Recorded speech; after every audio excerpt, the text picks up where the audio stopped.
I called the April 22 meeting of the Public Safety and Civic Facilities Task Force in order. Tonight it appears we have 12 task force members present. I believe that's a majority, and so we have a quorum. Excused absences include Barack Rosenblum and Andrew Montero. Is there anyone from the public who would like to make comments? If you're on the phone, press *5.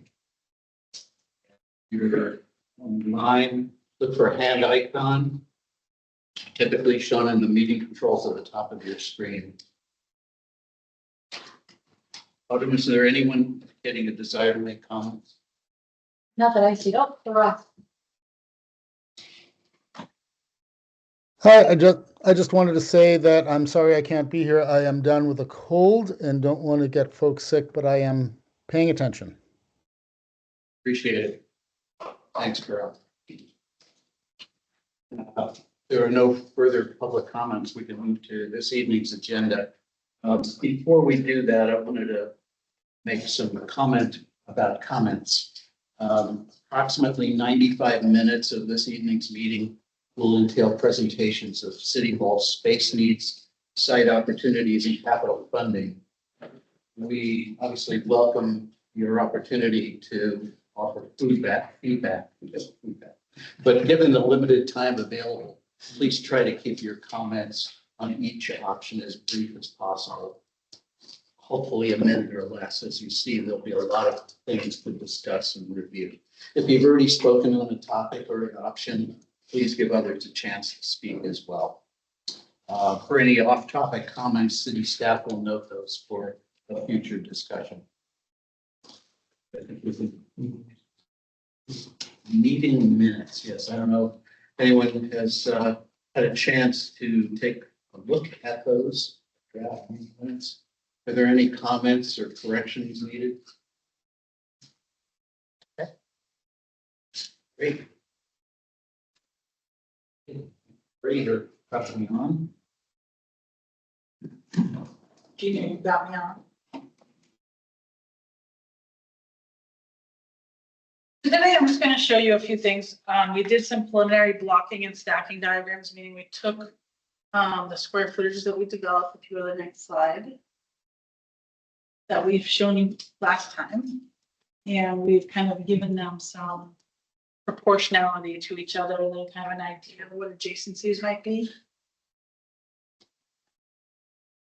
And so we're just going to walk you through a few options that give a footprint, and the footprint's really important for us to understand what size of a space we need in terms of the site. So the blocking and stacking, the OC has the lobby and community spaces for the most part, and all options on the first floor level. So that's more of a community area with those departments that have more community interaction, also co-located on the first floor, and then additional spaces above that on other floors.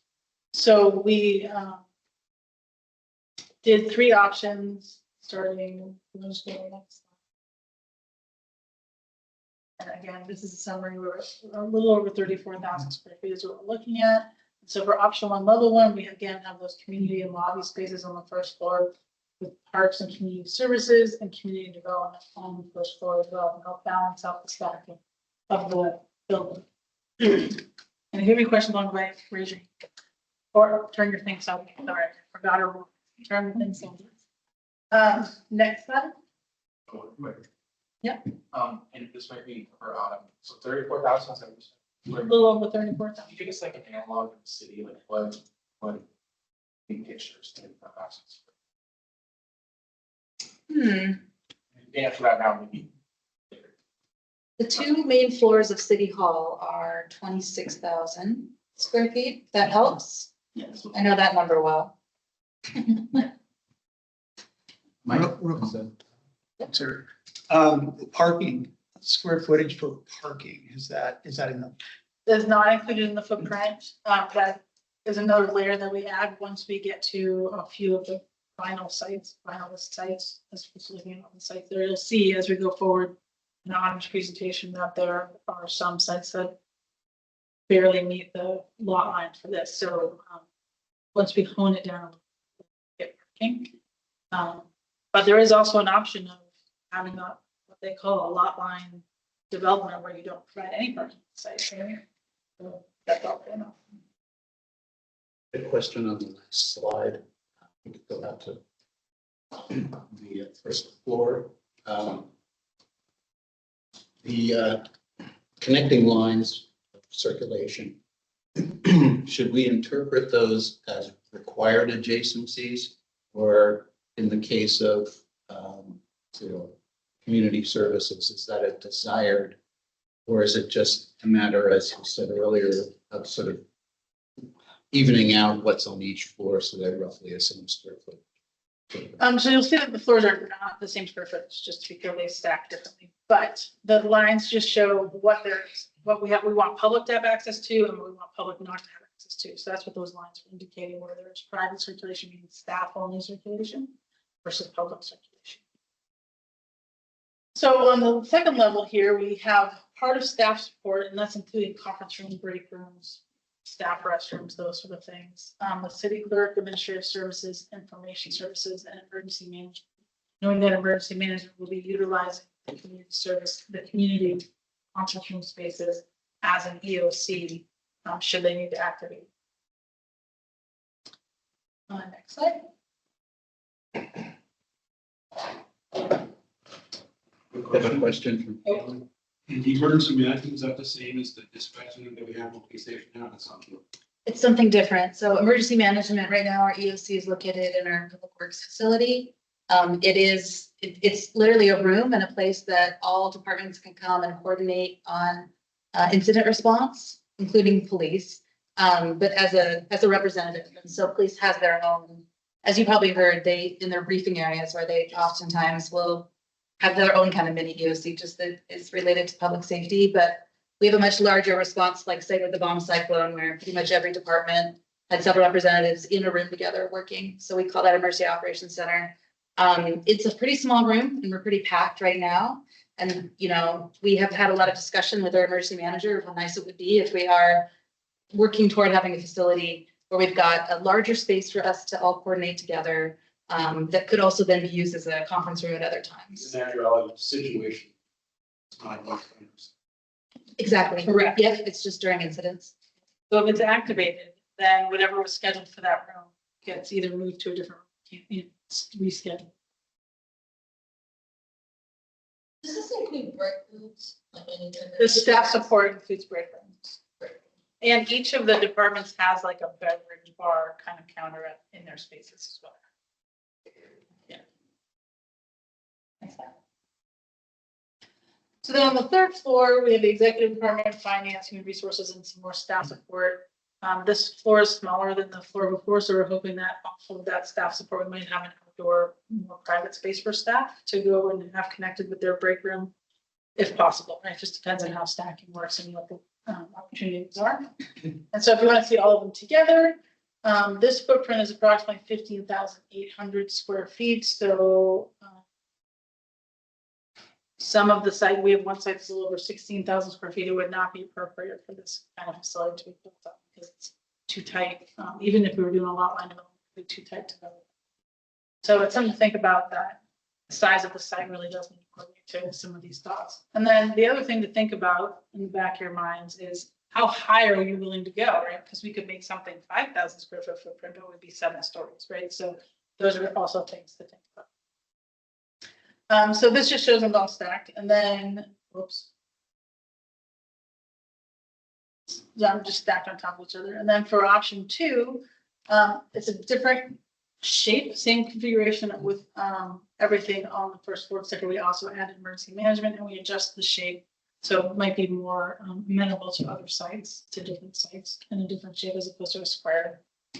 A rectangle might be more appropriate. So this one, we just moved emergency management down to fill in some of that gap and then directly connected then to the conference spaces that they would be using. And next slide. And then everything else is on this second level. So you have all staff support and human resources, which services, finance and executive, administrative services and city clerk, all on the second floor. So it's a bigger footprint. I think it's 16.8. Can you go to the next slide? So 16,800 square feet approximately. And it gives you a little bit different look. It's not 3 stories. So some of the site contexts, it might not be appropriate to be 3 stories. 2 stories might be a better solution for different sites. So we want to take that into account as well. If you're building it out in the middle of the field, you know, maybe there's a 1-story option as well, if you had all the space in the world. We didn't develop one of those options at this point because we were assuming maybe it would go at Old Town or on a more confined site. So we're just looking at these different kinds of options. Next one, so the option 3, level 1, creates a little bit of an L-shaped building as opposed to just a straight rectilinear building, where you can have a plaza or the parking in that kind of void where the L is that the L creates. But again, we kept parks and community services, community development, and emergency management downstairs with those community functions. Next. And then we moved staff support and all the other functions upstairs to fill that one out. You can go to the next slide. This is kind of how it stacks. So there's actually some, in this one creates kind of an overhang that's cantilevered to create some covered outdoor space on the first level. And this one again is 16,800 square foot footprint. But again, if you looked at it as a square, because you're using that L space, it would be much larger. So we're looking at probably a 22,000 square foot footprint.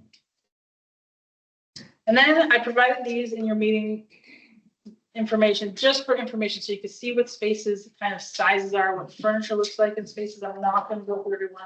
That would be a lot. Open question. Yes, so all these options are around 15 to 16,000 square feet. We get the requirements for 34,000 square feet. So why is there this discrepancy?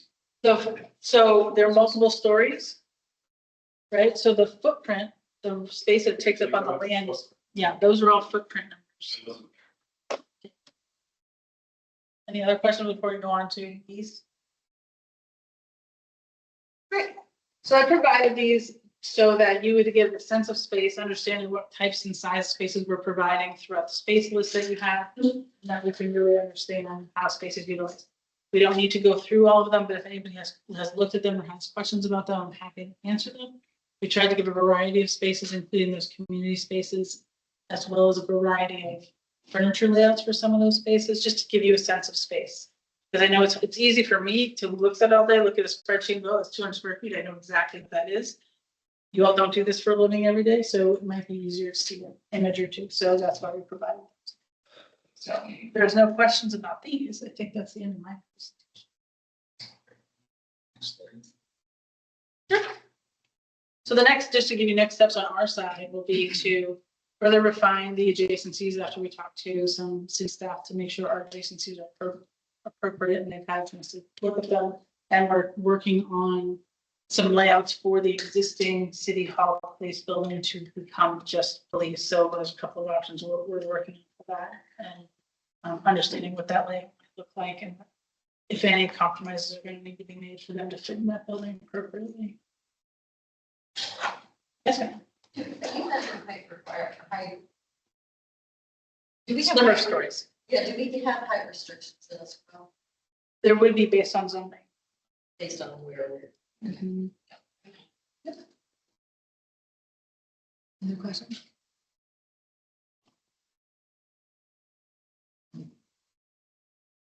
Great. So I'm next. Yes. So that was just an overview so that you guys saw numbers in our last meeting. Wanted to show just more visuals so you got a better idea a little bit of kind of what we're talking about as far as scale. I provided some ideas of different locations just to kind of get you thinking about that. You'll see the same locations shown tonight in my presentation. And talking with our co-chairs a bit about, okay, we've just dumped a ton of information on this group in the past 2 meetings. We're hoping that tonight is some time of some dialogue and some real just discussion and, you know, a list of questions, just to really start getting you thinking about options. I've talked with a lot of you one-on-one, and I think most of you have articulated that you see a need for police to have the full facility at PD. seeing a lot of nodding heads. So I think that the bulk of the work moving forward is what do we do with City Hall?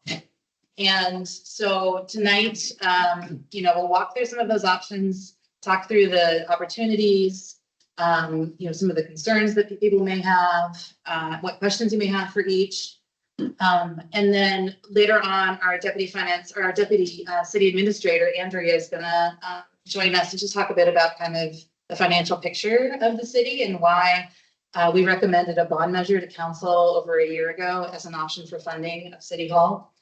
When we think about kind of, there's several have asked and we've talked about it too. What is the end result that we're looking for from this task force? And that is all definitely up to you. But what we're looking for is a recommendation to council of, okay, yes or no on remodeling, our current facility for PD. And then what is it that you recommend we do for City Hall space? And that can be one recommendation. That could be a prioritization. We think this is the best option, but if you can only do this, that's great too. That could be also part of a recommendation to council. You could do a recommendation of phasing. There's all sorts of options. And so I think what we're looking for and what council was looking for was just some more refinement around what we do with. So that's the focus of our meeting today. That's helpful in kind of setting the stage for this discussion. Okay. And to the next slide, I mentioned this in our first meeting, and I can put this up every time before we start talking. These are the main goals of the project that the council identified several years ago. Jeannie and I have looked through all of our notes and the notes from DLR, and very much we heard the same goals from this group around what they're looking for this project. So just wanted to make sure that we are kind of rooted and based in this in our discussion as we go forward. So ensuring safety, that includes both safety for our employees, like our police officers, but also for our community. Responsibly stewarding public dollars, so making sure that we are spending our money wisely in our decisions. Providing community accessibility and convenience, which I've heard a lot about from this group. Supporting economic development, that's something we've not talked a ton about, but the idea that any development or siting of a city hall could also then bring some support to local businesses or some vibrancy in an area. Deliver enhanced community amenities like meeting room space, and then embodying environmental stewardship in our decisions of how to build or what to remodel. So the options that I talked through last time, building in the old town on city property, building in central Issaquah on city property, purchasing and renovating, leasing, and then having a separate front counter and offices elsewhere for staff. So I'm thinking that we'll go through each and pause, and we'll rely on our chairs to make sure that we're kind of keeping track of time as we go forward. But hoping for each of these, we can take a minute to kind of talk through each site. The first one is the senior center. The lot size, 33,000 square feet. You'll see this is the main building of the senior center. This is Memorial Park. And then we have this is also all city property here that's in green. This is a perfect time to introduce Jeff Watling. He's our Parks and Community Services Director. I invited Jeff tonight to also be here to answer questions, as a lot of the properties we're talking about impact parkland or are a part of the system that his team manages. So Jeff's here and has a lot of great background and information on some of these sites. So on this site, one opportunity could be, is there a co-location of a city hall and a senior center or any other kind of community use? To the next slide. So for each, like I said, I was hoping we can just talk through opportunities, challenges, and any major questions you may have on that site. Or thoughts and ideas. Do we know how large the senior center is currently? I'll look it up. Or Jeannie may have it right there. 8,005 square. 8,005. All one story. So Yeah. what you're seeing is the footprint is 8,000 as well. Yes, I've attended events at the senior center. It's very busy. They serve lunch every day, have dance classes, art classes. How would this work if the city hall, would you have to redo the building or would it impact the park or would it be built up or? So a lot of this is brainstorming. Yeah. I should start that by saying that. It's just looking at city properties and thinking about what could be. So could an option be that we build, you know, like I said, a co-located senior center and city hall with conference space is one option, right?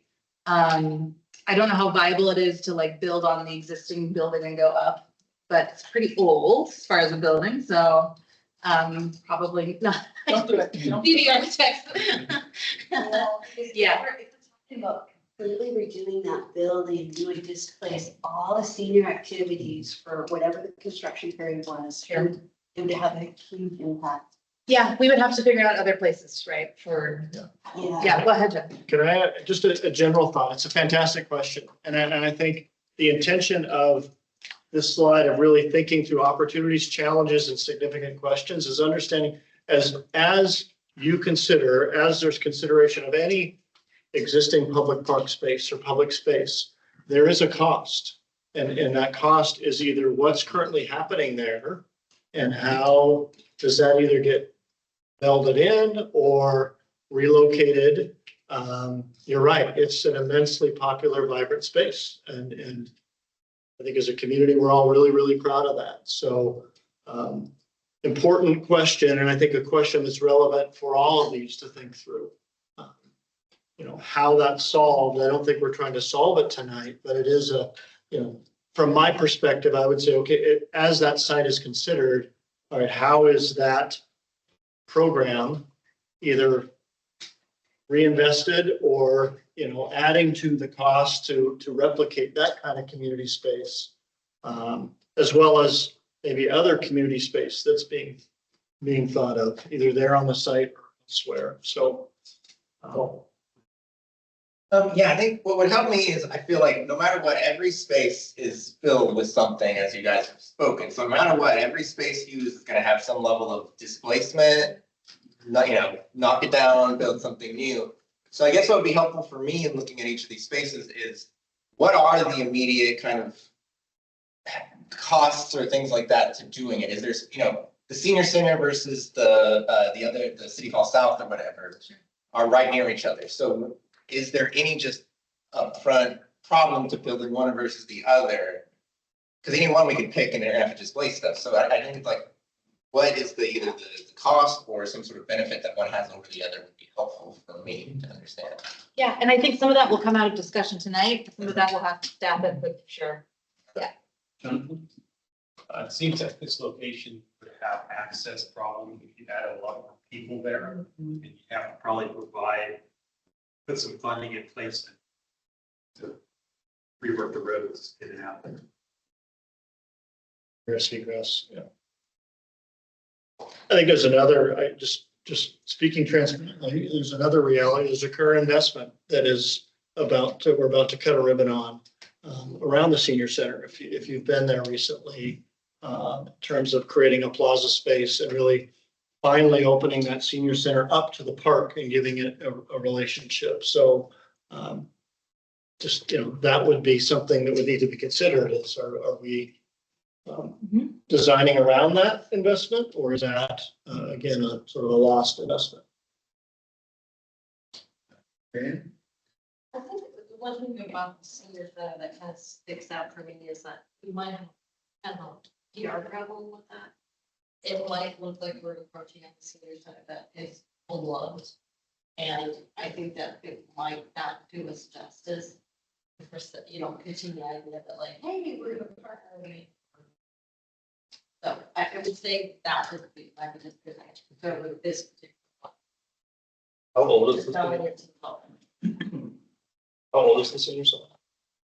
It was built originally as the library, so it was the first King County library, and then the library moved to its Sunset location, and then so it was 70s, 80s. 72, Yes.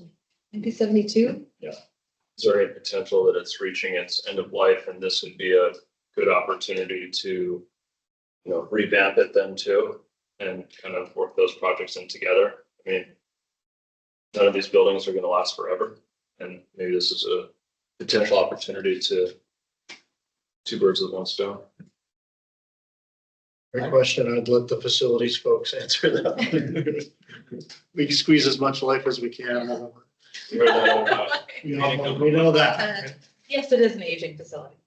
So just a couple quick thoughts on this one. So first, all of these sites, as Paul said, have some impact, some implication to some program, some people. But I think we're thinking long game here too. So we have to think about what are we trying to do at the end? What's the long range plan look like, and what are the upside benefits? So also we need to be careful about what we're sharing out there too, because we don't want to have information about that. We're thinking about scraping the senior center and doing something else because people will get a little about that. Yeah. Like Marilyn said. But that being said, you think about that location and there are some opportunities. So some opportunities could be it's more than a senior center in the future. It could be in combination with a civic campus, and you have senior center, cultural center, gathering place, and a senior center and the kind of public meeting space that is one of the goals coming out of this could actually have some benefit together. I mean, you can share those spaces amongst different functions. Yeah, and right. And no matter what we do here, you're gonna have to sell it. That's part of this. That's part of it. It comes out of here. It's like, what's the rationale? What's the benefit to the community from what we recommend? But anyway, I think there's always opportunities. There are implications, but on this particular site, like Ryan was saying, this building's probably reaching the end of its life. Take it down. You could build a new senior center / broader community or cultural center and a civic campus. You said it better than I could have, but the one thing I'll add is that that was a priority to have kind of a campus, a city center, place for community activity. So I think it could accomplish that. This is clarity on the numbers here. We go back to the drawing. This is the lot 23,000 square feet. Is that all we read or just blue or surroundings the same? It's just the blue is the parcel. Yeah, There's a lot of land.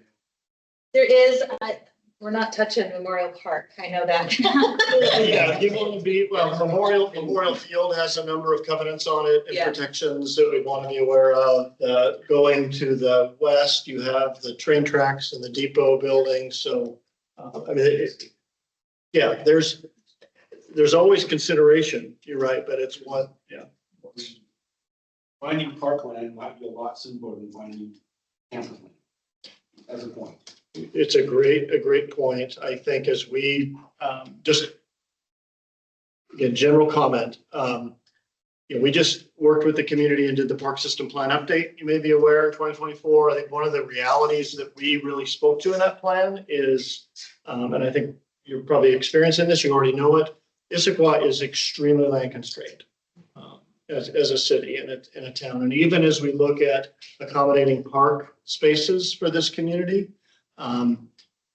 we are really challenged in providing the active park space that this community wants now and into the future. And so I say that not as a, no, we can't. I just say that as a cautionary tale that what we love in Issaquah, the creeks, the wetlands, the hillsides, it makes us, I would say, probably the most land constrained town in Western Washington, if not Puget Sound. So something we always need to think about in terms of trying to find these innovative, really super creative solutions. I would add one more general comment that it sounds like you already talked about, and some experience I've had working for another city a number of years ago, just to the north of us, Sammamish. There's a lot of benefit when you start thinking about community spaces, civic spaces, and aligning it and adjacencies to parks. Absolutely. That was a big win with that project at Sammamish City Hall, and certainly something that is of value to consider if it's financially feasible. So one thing I wonder about, it's not something we could solve this evening, but other cities on the east side and South King County have solved this problem, and it'd be interesting to see how they put things together. Like I think about Kent, Renton, as a example of they have a 6-story city hall with a parking garage underneath it. And I would wonder, what do they do about a senior center? What do they do about community services? Are they using that in that 6-story building that they have? And I imagine, Kent has a solution, Renton has a solution, et cetera, et cetera.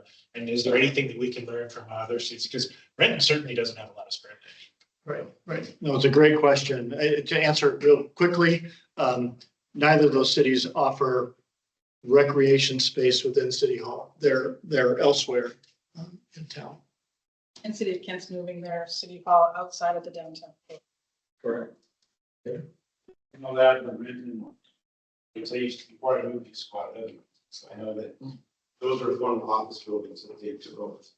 And so they just repurpose existing buildings. That's why they ended up with that much space, because they were on an office building. That's why they have because of built to be standard. And that's ideally, I think that's a great creative solution to doing that, to get that space. And obviously, City Hall's office space with the key tweaks and parking. My wife has one complaint about this. There's no place to park, especially on playgrounds. So I'll just follow on to that. I've been on council 16 years. Every few years, I ask about parking. Every few years, they go and do a study and they tell me that everyone's fine with how much parking you have downtown. And I don't know what to do with that feedback, because I'm with you. People are, I'll make my case to myself. I don't think people are being forthright. I think they're being more politically correct. We could use public training. Now people like to use public training. They want to, especially City Hall. So over Civic. It's a similar situation for Reading. There's also vacant buildings for staff. It's not centrally located by any means, but they're big, obviously, they've got plenty of parking, they've got around parking. That's one way to, they're probably reasonably affordable to purchase because they're just value right now. Yeah. So, It's not a long time ago. That's why they're still in.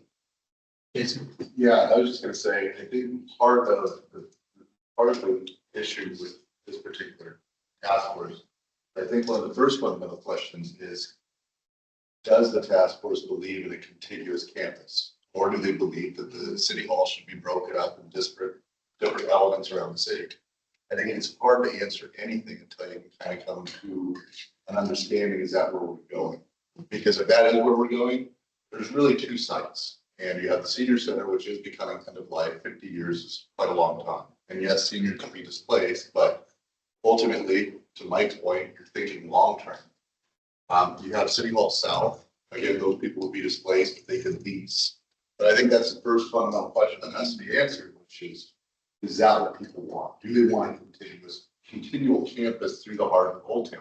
I personally think, just looking at the project goal slides, it lines up with a lot of project goals.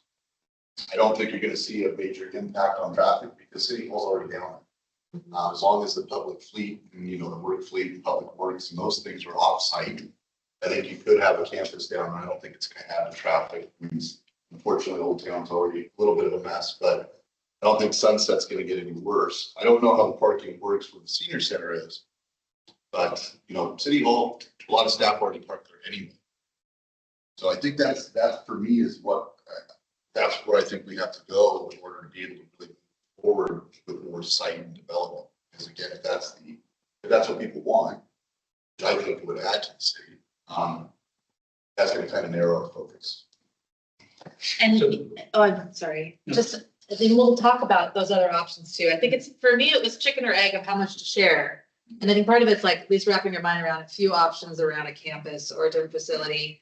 And then there are other options, right? And so I think that is one of the main questions for this group is that a priority or not? We should probably move on to the next site, but before we do that, I have two quick comments. One is with the senior center, we're adding 8,000 square feet that we have to build to the 35,000. So that's one of the downsides of that site. The other comment, which is more flippant, is using the words senior center and end of life together. A little unsettling for those of us. It's moving to the- So, sorry. Scratch that from the meeting notes. Rebranded Active Adult Center. Yeah, there you go. All right, our next site is City Hall South and the duplex to the south. So we have, this here is the City Hall South property. There is a road here, and then we also own a duplex that's adjacent. So, I mean, number one, then just talking through concerns and issues is there's a road through this parcel. We have to figure out, as I'm talking through what the total square footage is of 20,000. It's pretty tight. After looking at what DLR has been scoping as far as size. It's pretty tight if you want to go 2 or 3 stories. If you wanted to go higher than that, you could make it work. But this little town, get a 4 or 5 story building. Yeah. I mean, and the other option, right, is you build something smaller and not everybody's together. So just putting that out there, but that's, this property, just as a reminder, is one that houses our municipal court, which is going to be moving soon to King County District Court under a lease that we're negotiating now. We have some other staff that I hope to move over to City Hall at some point. And so this building will be vacant and I'm very excited when we can demolish it. As we talk about aging buildings. We think end of life with City Hall South, because there are no seniors there. So I just had a quick question, thinking out of the box a little bit, just to the right of City Hall South is the antique store. Yeah. I believe that site is another 10,800 square feet. I'm just wondering if, as part of this, as a variation on this scheme, would the city be able to negotiate a purchase of that property and get a somewhat more usable footprint as opposed to something that tapers down to where the duplexes are? Yeah, with the road. Sorry. What's the height requirement on this area right here? Like how many floors can we go up in this area? I'll double check. I think 4. If it would be ideal if you do the parking, like the level of parking and then go up. And then you can even, and have a walkway across the road. With the underground parking, one of the things we could also get is a pizza. Because right now, that's something we don't have. That's something they keep. And it's proximate to the police station that by just across the street. Jonathan? I'm kind of the same line that I was going. What, if you choose another site for the city hall, what happens to these 2 buildings? Do they get destroyed and what happened to that space? Yeah, City Hall South, we're already ready to demolish. And so it is a site that was it's open and we do not have clear next steps yet. It'd just be a vacant lot. Yep, it is an opportunity. Yes, sir. Go park. So, yeah, Plus the revenue. yeah. I mean, to me, since we've gotten started, this has seemed like the most obvious space to use. And so I think for me, it's like, to me, this has always been like, this is the clear space to use. And it's really just like, what's holding back not using it? It's really my question. It seems like it already wanted to demolish it. It's already a city hall. It seems like it would have the duplex that's clearly doing nothing grand use. So why not just go ahead with this space is really kind of the question.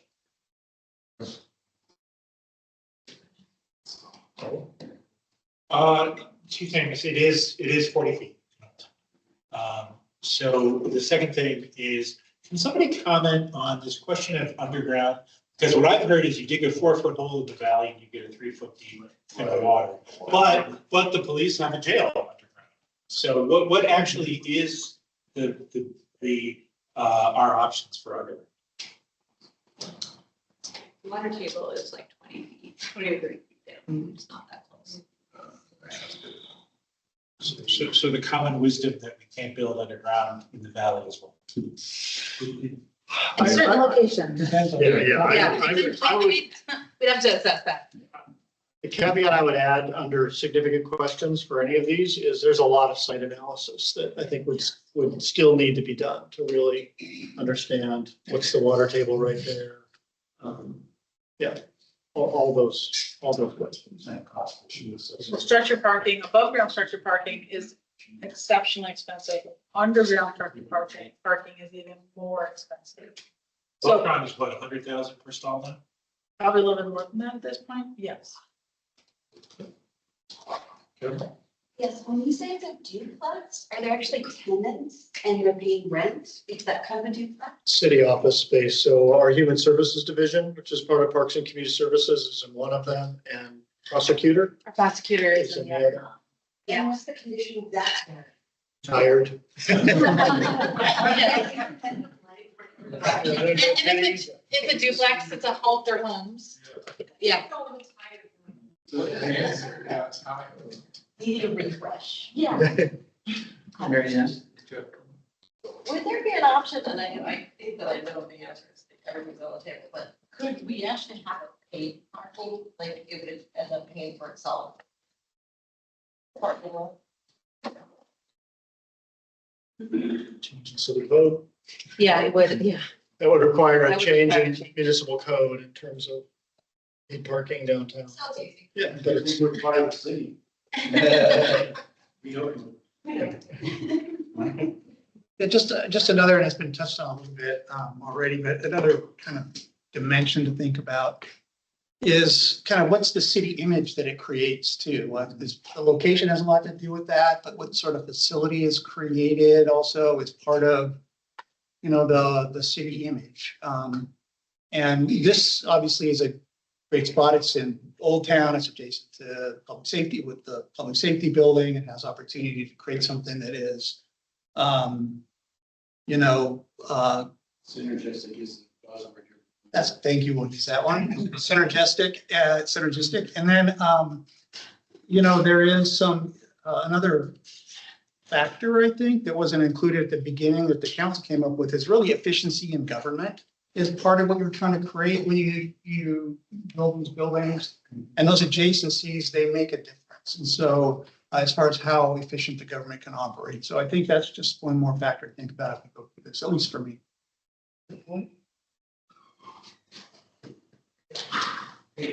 There's thoughts. Just that obvious, it seems very space constrained. Yeah. You said the hard section is 40 feet, is that 4 stories or 3? It's effective.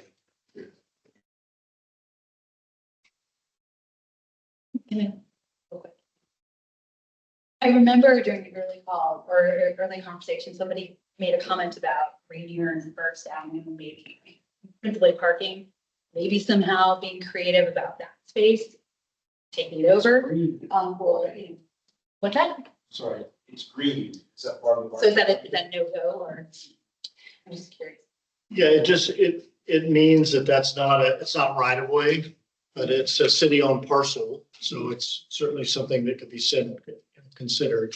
That is, right, Creative. parking and a recreational trail.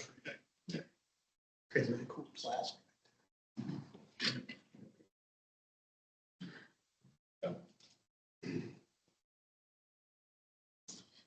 Okay. Sorry, I'm taking notes on that. So next is Fire Station 71. So it's the blue box here down on the lower right. This is one location that I have mentioned that we've talked extensively about with the city council, and for a while I had a proposal of building a city hall here after we moved Fire Station 71. That was when our square footage estimates were a lot smaller and that there was not as much community meeting space. So that number has grown as we're thinking through those options. But, we had some initial discussions about building city hall there, having adjacency to the park. I think that one of the largest challenges I'll offer up to start the conversation is just, we don't know where 71 would go. So this would be a very long-term option, but just one that I wanted to flag, that we have discussed in the past. And again, it is adjacent to other city properties. One thing to think about, not really for Station 71, but just as you think about adjacencies and community spaces, I throw this out that community space adjacent and within a city hall has great value. Community space adjacent and within park space has tremendous value as well. And so any of these sites around Memorial Field, I would point out, I don't have a pointer, so I'll use my finger. This is what's known as the Memorial Park Center. Long, narrow building, program space, preschool programs happen there, summer day camp happens there. Fun historical fact, that's the old bleachers of Memorial Field. So talk about tired, pretty tired community space. But I just throw out a suggestion as you as a team are beginning to sort of think through options. There are some existing community spaces that could be reinvested in and become community space that, should a city hall be near here, there could be a way to invest and create community space in the same campus that's maybe not in the same building. And maybe that provides benefit to a slightly smaller footprint, but still benefiting this adjacency of a park, community space, and civic space. So creativity. It's probably too narrow, but it's like, because I know about, it's like that's where my daughter goes to preschool. But it's like Fire Station 71 and that building connected to like an L-shaped plot. Is that something that's doable? You mean connecting this? This here? and that as a lot. This here is part of the park. But it's just like a couple trees and like, I don't know, it doesn't quite do it. I go there all the time. It's just like, that's where we all stand and wait for the kids to come out. Like, I mean, so that was just, obviously Safe 671 still has that problem. It was just a thought of that building's not obviously old and tired, so. Yeah. So that could be one thing as we dig in a bit more on what some of the other kind of smaller, spaces are around. We have to be careful though. Like some of the, we're currently using parkland for parking, right? So when we say, well, we can't do this because it's parkland, or we can't do that because it's parkland. Like that picture right there, some of what you got is green is parking. Right? Mm-hmm. So, if we came up with a clever idea and it took, 500 square feet of parkland, 250 of which is a parking lot already, you shouldn't just write it off because it would take parkland. Jason, I think this is Jason first. Yes, quick wondering, not fully understanding the budgetary capacity, but I know there was comments about senior center and possible displacement if that building was worked on. You could go ahead and phase a project and you could have Autumn single-handedly demolish, say, City Hall. I think that sounds like there's interest in that. You could build a senior center on that location. And then you could build the city property on the location where the senior center currently sits.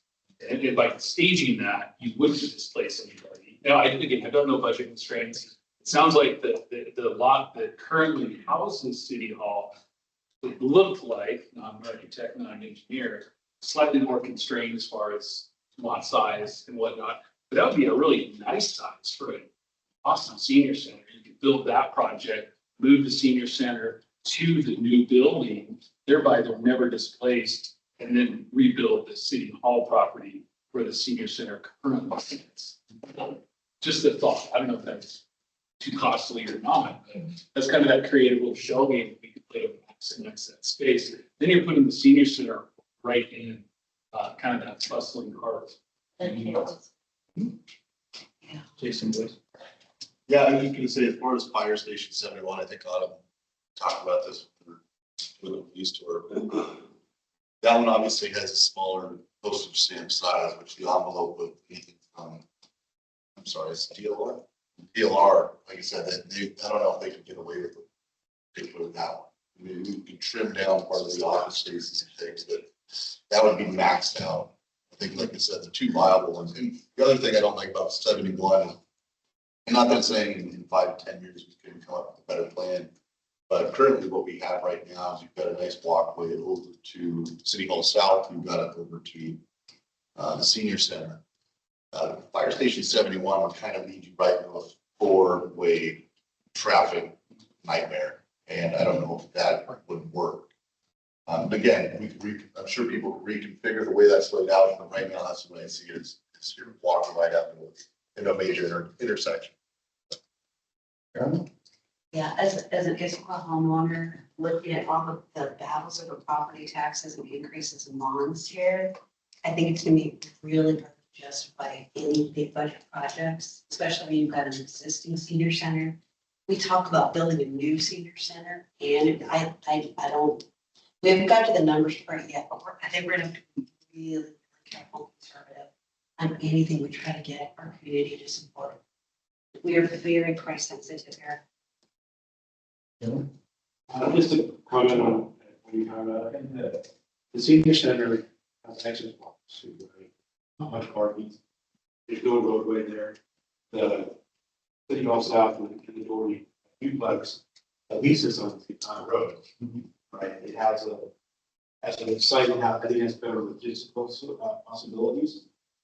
Especially if the green right here, those very constrained with parking strips through there is not off the table for discussion, for incorporating that area in front of it as part of the whole project, and it becomes a better option. Just leave the seniors center. And what I think part of this also, it's Fire Station 71 also. But it needs to be refreshed and brought up to date and some other stuff. Yes, that's what I need to move. No, I'm sorry, but that's.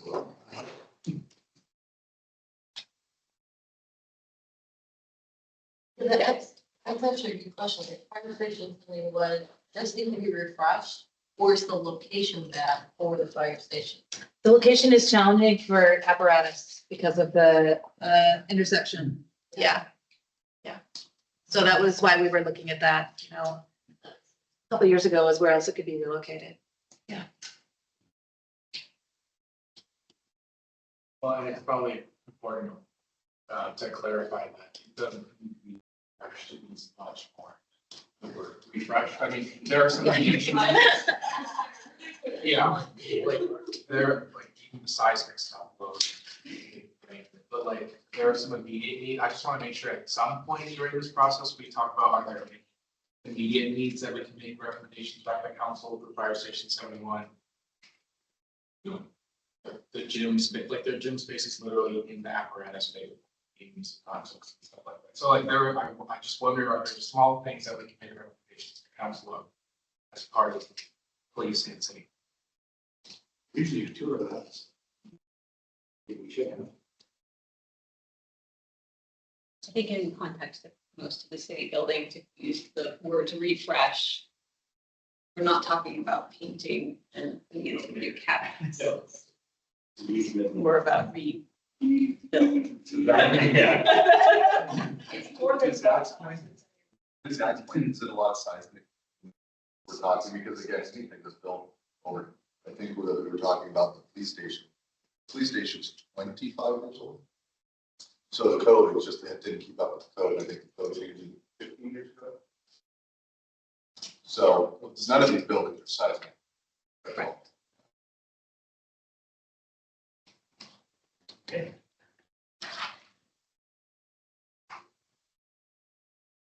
Moving on. Yeah. The next building, so now we're moving out of Old Town into more central Issaquah. This property, talked about a few times. We have a longer term lease and some restrictions on how the property is used based on how we acquired it. So there will always have to be some level of service to the community or some nonprofit space. But it is a large amount of property. Again, I can go through a lot of different challenges we would have that. Just number one, we've got an existing canyon on the site. But want to make sure we bring up, a lot of the significant properties that the city has. This one is near, just to remind folks where it is. Everyone kind of know where At Work is. It's kind of near Issaquah Valley Elementary. This Issaquah Coffee, yep. Like Safeway and. Yeah, I haven't thought of it, Taco Bell being there, but yes. So I want to say that about 15 years ago, we had a really serious effort to locate a human services campus. And one of the locations that we looked at was that. And they were very willing to be part of a partnership. The reason that that particular idea didn't take off is that there's extremely little transit access anywhere close to there. If you come out of there and you need transit, you're out of luck. But they were, I mean, again, this was 15 years ago, they were very, very willing to consider partnerships and change of use of that space. If we were to do human services campus, but transit's only about worse. So. Can you remind us what the covenant was on this, or like certain bond dollars, like the land had to be specific? Yeah, I can pull up the wording.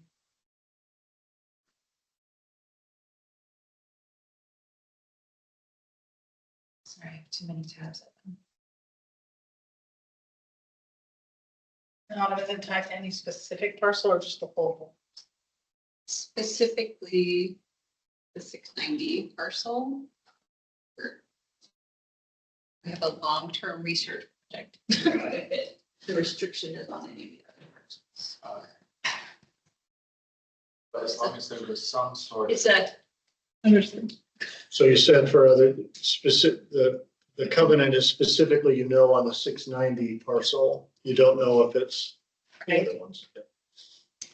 But feasibly, like a city hall could sit on the back parcel too, as long as there is some element that supports the IDB.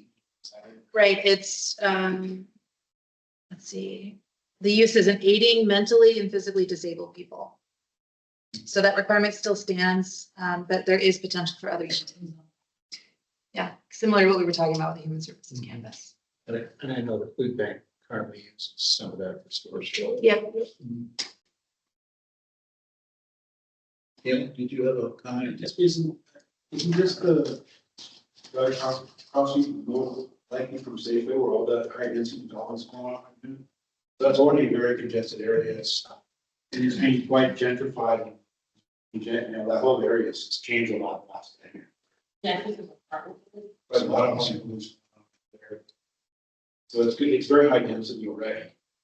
And putting a city hall in would seem like it would just add to the congestion. There's already no cars. They go through the parking, so we see tenants trying to park in Safeway, same place. So it seems like it's not going parking. That seems like a less attractive space for a lot of people's need. Just a quick thought on this one. So the restrictions are just the challenge, right? Yep. Common that use. Location wise, I mean, it is in the central Issaquah area, so it is, the future of this area is high density. I mean, that's the least. So that's what's going to happen. But as far as the location of City Hall on this part of central Issaquah, I just don't know, how that fits in. A lot of residential talked about. So it would be different. I mean, it would be a different location, but the site could it looks like the site's significantly large enough to accommodate a city hall. But I think looking at the barriers and just the location, it's got some challenges. It could accommodate city hall and parking on it too, and I know that's obviously a hot topic of conversation, so plenty of space.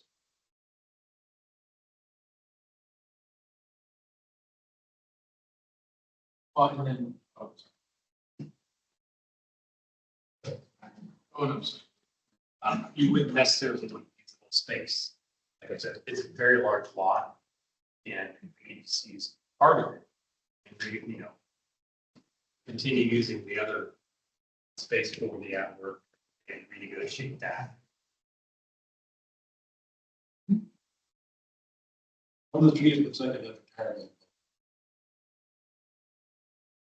Or since it's on the street, it looks like a retirement.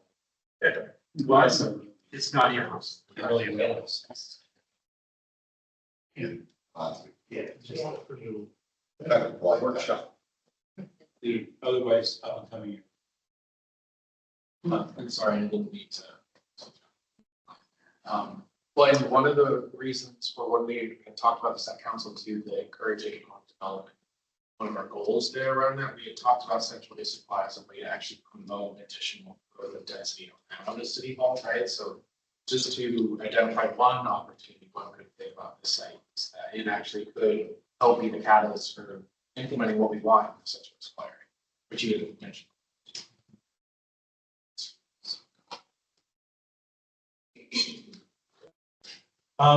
So are, eminent domains off the table for political reasons or financial reasons? Their colleague said that they were not off the table in our first meeting, so. It's like there are places in the valley that are very underused. That offer large amounts of real estate. I guess I just assumed, because we were discussing eminent domain options. They were off the table. Oh, I'm just offering city properties. And I think part of that was thinking about what is most cost effective. As far as if we are building, what do we have? What we're looking at first. Yeah. Well, I'm hesitant to name properties, but there are, but let us say there are commercial developments both in Old Town and in central Issaquah that are heavily underutilized. You can tell because the parking lots are always essential. Like, for example, this area, that old Chinese restaurant, that right behind that, when you said that, I immediately called there. They may have used, but how long-term is our lease? Thank you. Longer. Oh, I struggle with this property, but I have to remind myself, we were encouraged to think big and think about where we're gonna be in 20 years, 30 years, and some of the opportunities. So I do appreciate the reminder about Central Issaquah. There's a lot of opportunity here.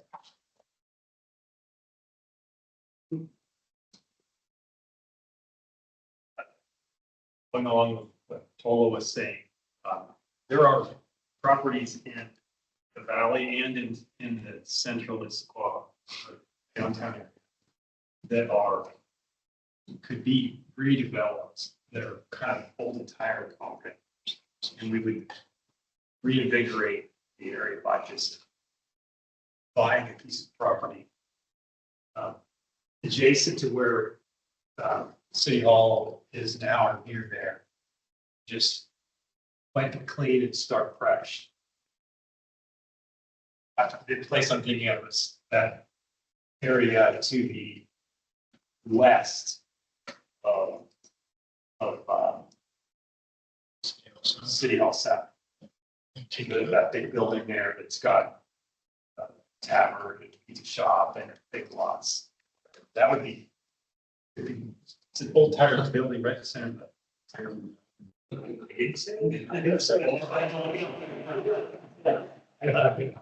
It's Brainstorm.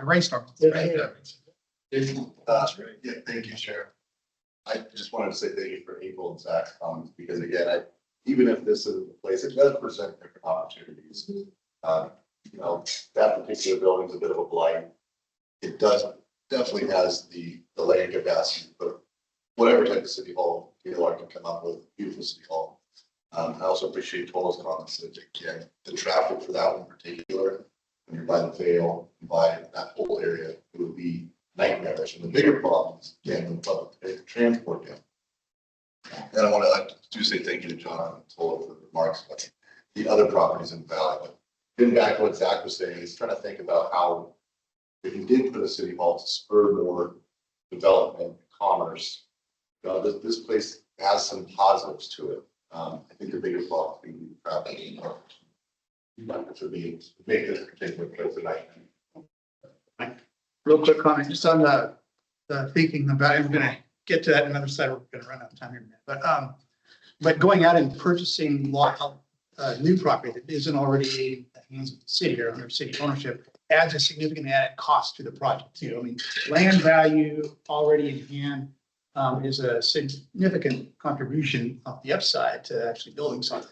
If you're gonna go add the land cost to the construction cost, that's a fairly significant bump in cost. Oh, I'm curious about transit. I know that the disadvantage of this location, but with some of the new developments and some of the changes happening, I would just say, is there a possibility? Let's think about a possibility of that actually being connected as we get like rail in. Okay. I disagree with Jason on the access. I think that the south end of that parcel, you've got a straight thoroughfare there that doesn't pass through the two complexes. Right? So you have access, pretty good access off of Newport Way down that street. And just what Mike said, if we ended up purchasing new property, recommending purchasing new property, well, several attractive properties would be surplus, that can then be sold, offsetting some of that. Purchase cost. City Hall South, the new complexes, if those are not the things that should be related, they will be needed by the city. I know that City Hall, Northwest City Hall. Northwest, yeah. Is currently for sale, it's on the sign. I still think that property has potential for other purposes other than City Hall, but. Good point. I think it's gonna be.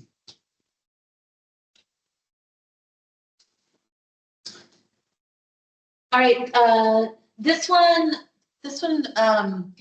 fairly new on the idea list, or at least was for me.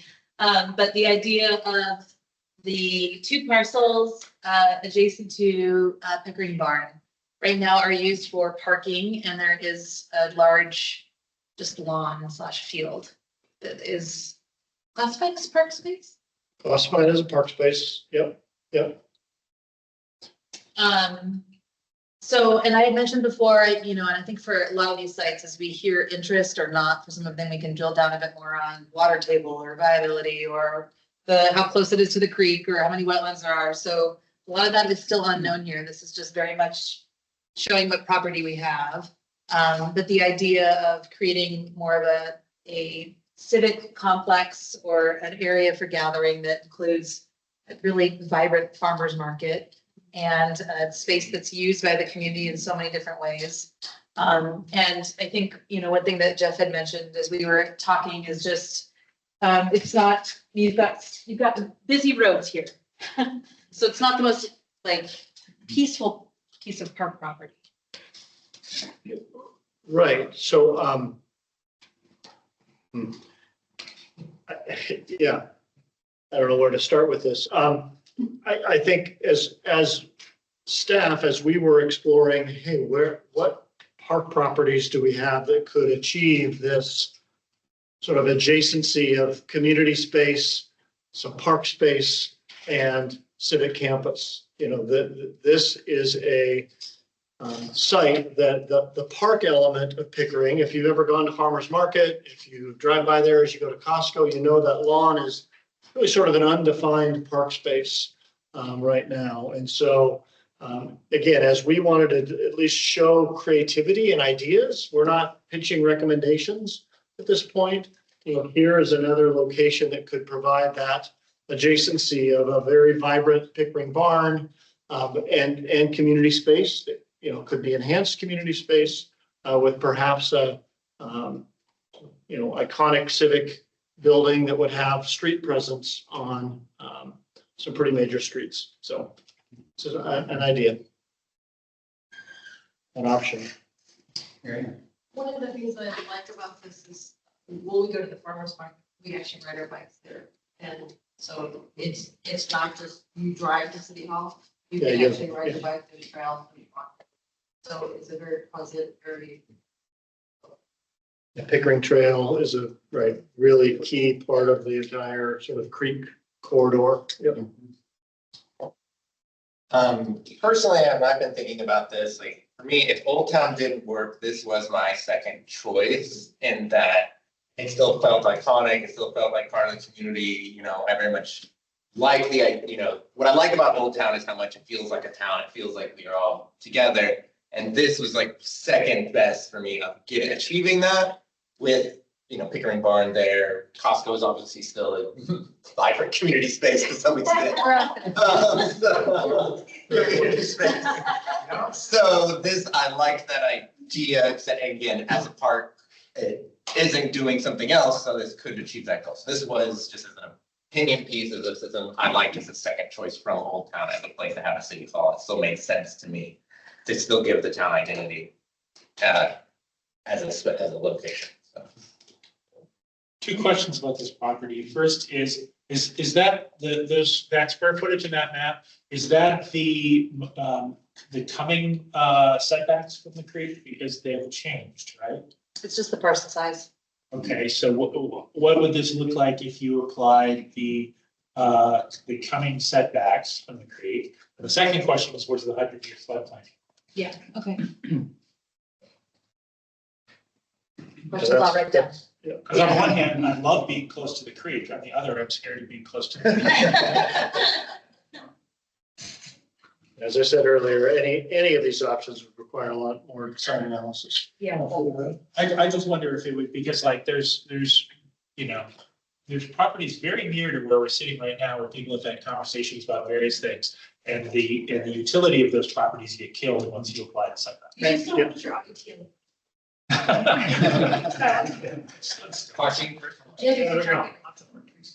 Like your Florida.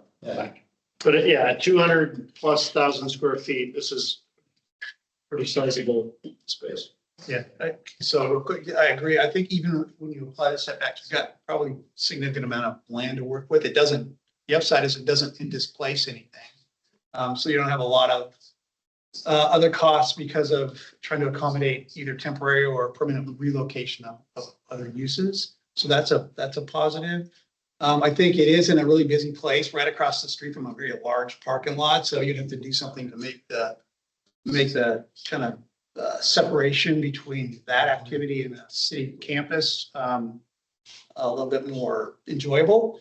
But the other thing too is it brings a historic element into the whole Civic campus, and that's Pickering Barn. So there could be some really interesting, create some really interesting connectivity between not only the architecture, but just how those two work together. So, and it creates, the barn also is a gathering place. It's a large community gathering place. So there are some upsides to this parcel of land. Exactly. Okay. I like everything I've heard so far. We talked about like adjacencies and nearness, the value of that between City Hall and like police and the senior center. This is just around the corner from where our courthouse would be. Is there value there, or is it just prosecutor hitting it?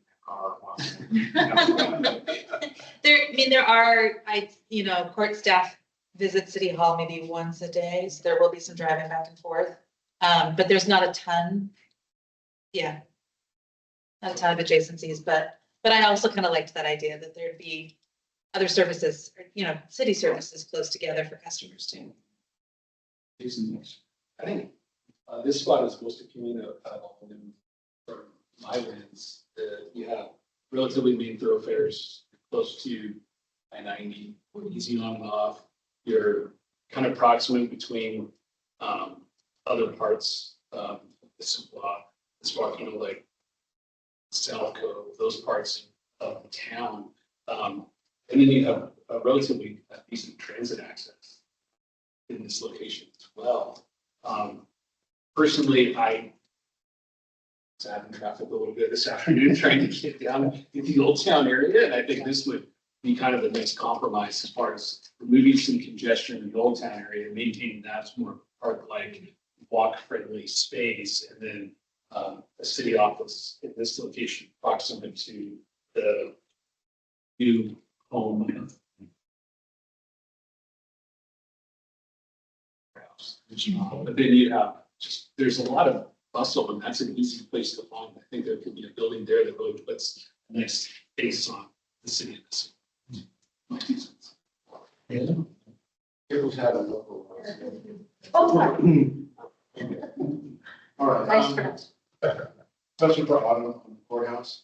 It's a lease situation, so that automatically tells me it's not in perpetuity.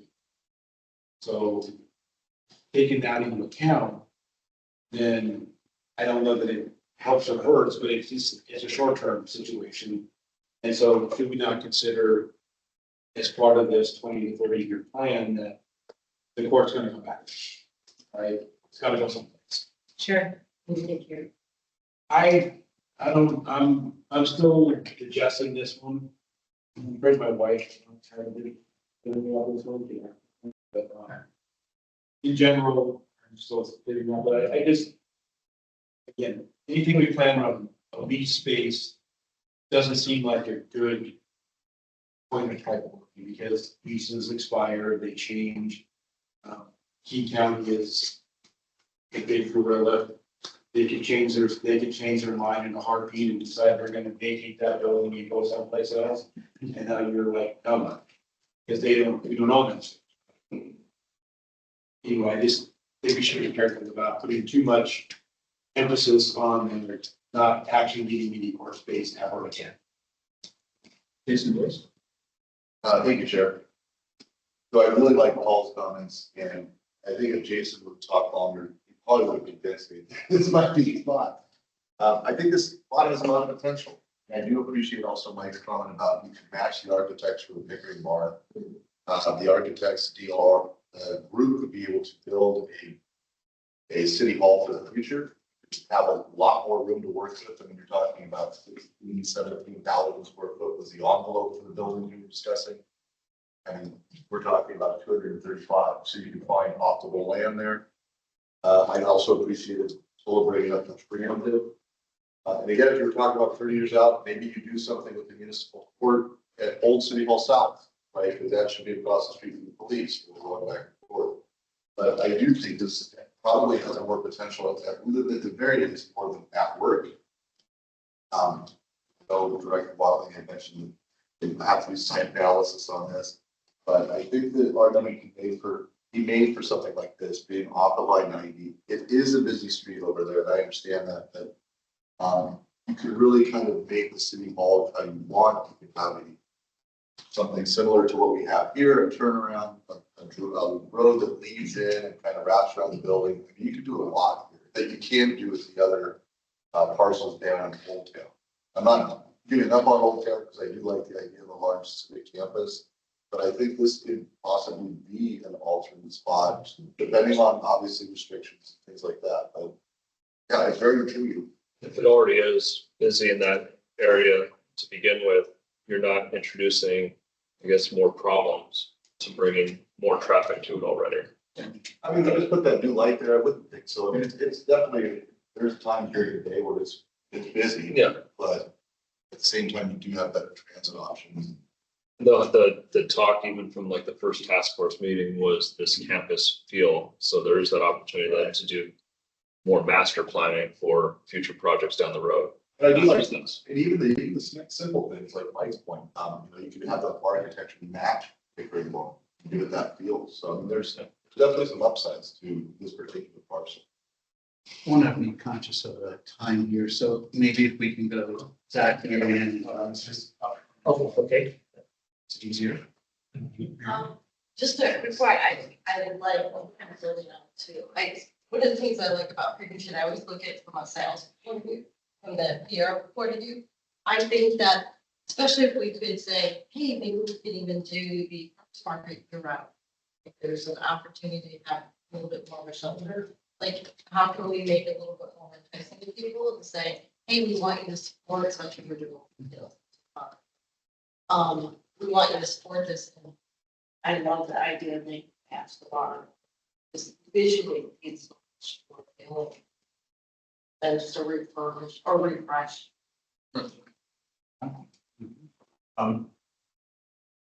I like all the comments, but I feel like this is a bit of what I call urban sprawl.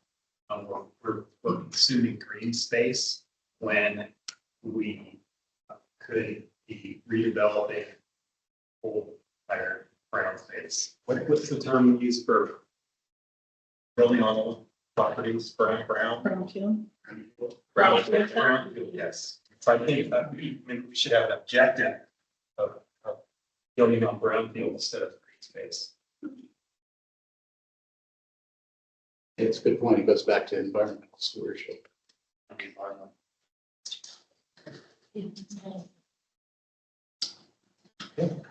Okay, we're gonna fly through, we've got a few minutes. I'll fly through the rest of these pretty quickly.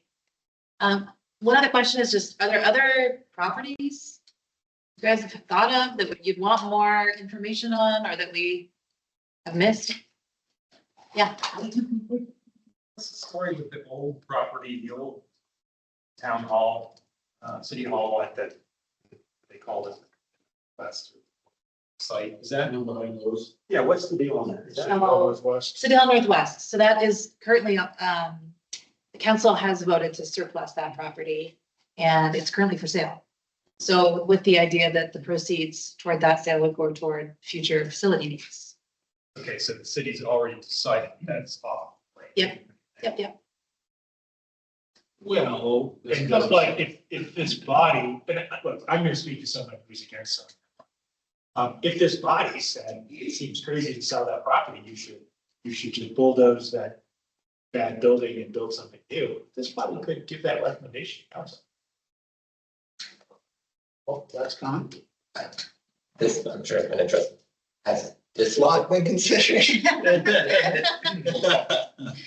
This is the question. This property, This lot, Civic. the Civic Yeah. house here. Something to be considered. I would say the footprint is much smaller than you realize. Yeah. Yeah, I think it would be interesting to see what 15,000 square feet would look like.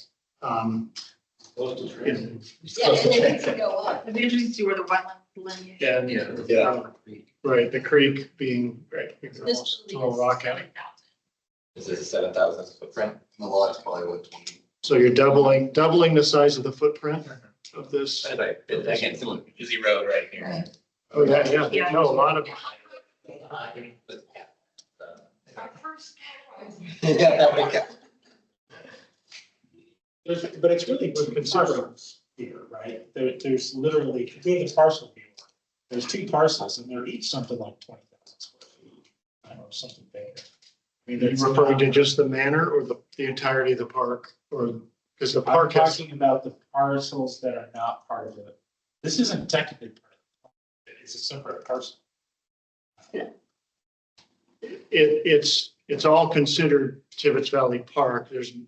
Tibbetts Valley Park is, I think in its entirety, 5 or 6 parcels.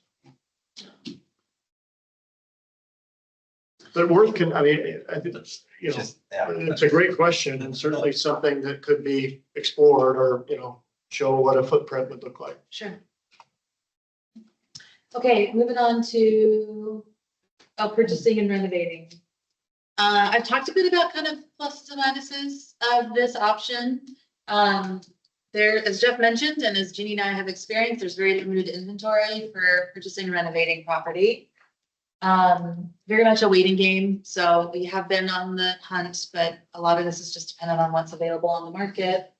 Definitely in renovation costs. So as we talk about tired buildings, are we interested in inheriting another tired building or one that would need some level of work before we move in? And purchasing property also just can be expensive. So just a few things to call out there. I don't know what the property called, but it has like PetSmart and I know Costco is using it for retail space when they were developing it. Is that still, like, are they using it? Over by those, the old. Oh, The great retail areas. Yeah, Costco bottom. yeah. Did they? I don't know if they're still using it or not. Well, and I think so the idea for tonight too was just thinking more about, is this something we want to continue exploring? Whatever properties are available, that's where we would, we would go out and do that search more, yeah, and look at those things, but just something that we're looking for feedback on. You want to talk about location a little bit?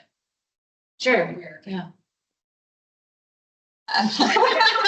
We were looking in terms of the size of the building that we would need.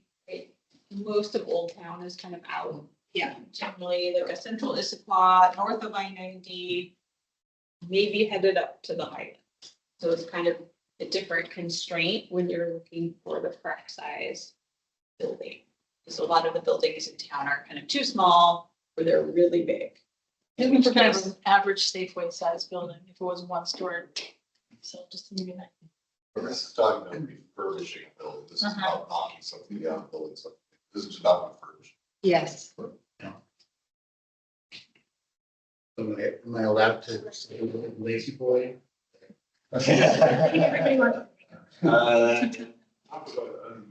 There you go. All the staples back. Yeah. Is that what this is?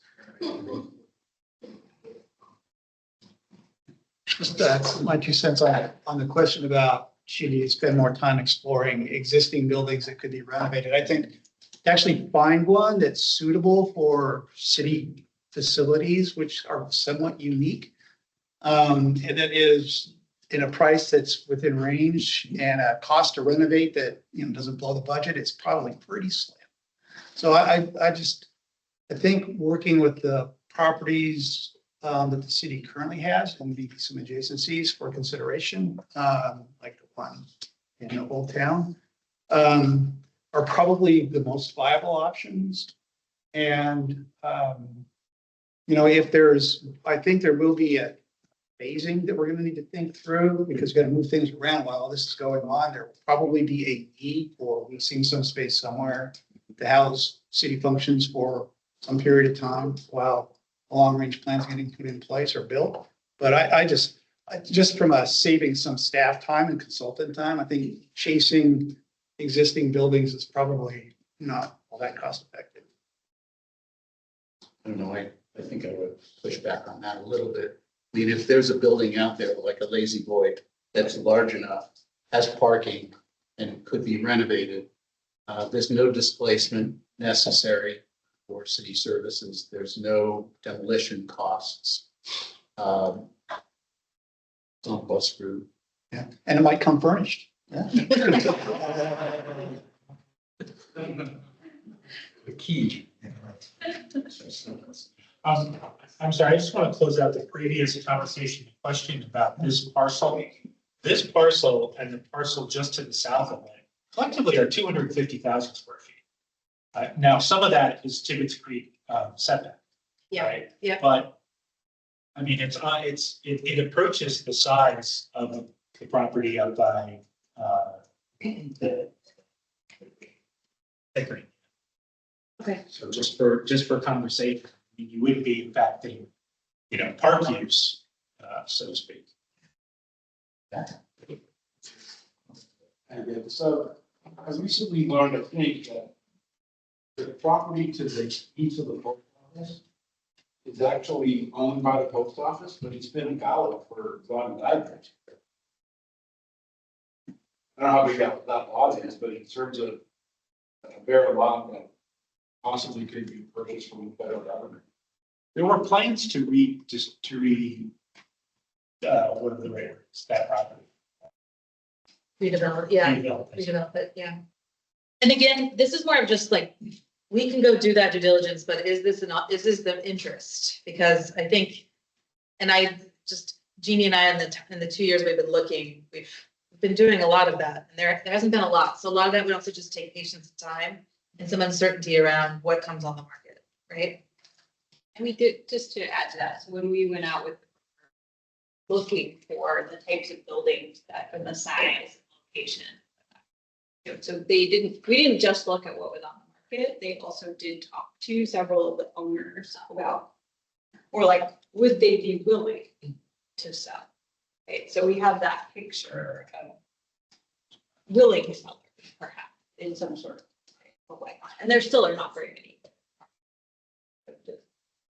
In that perspective, we didn't just limit ourselves to what was actually for sale when we did that. Yeah.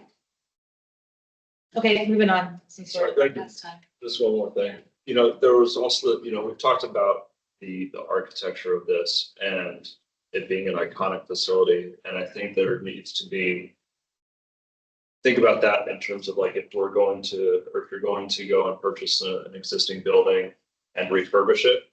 And if say it was a Lazy Boy, I mean, that has very distinct architectural design to it. And is that what you want your city hall to be? And yes, you can put lots of money into it, refurbish it, knock walls down, add to it. But, do you want to be confined to having to work with that? Or do you want that freedom to be able to create this iconic piece that been here for a long time? I have a question. So let's say you're comparing building right by, I keep forgetting that the thing where we have I'm totally blanking. What's the barn? Okay, Pickering Barn.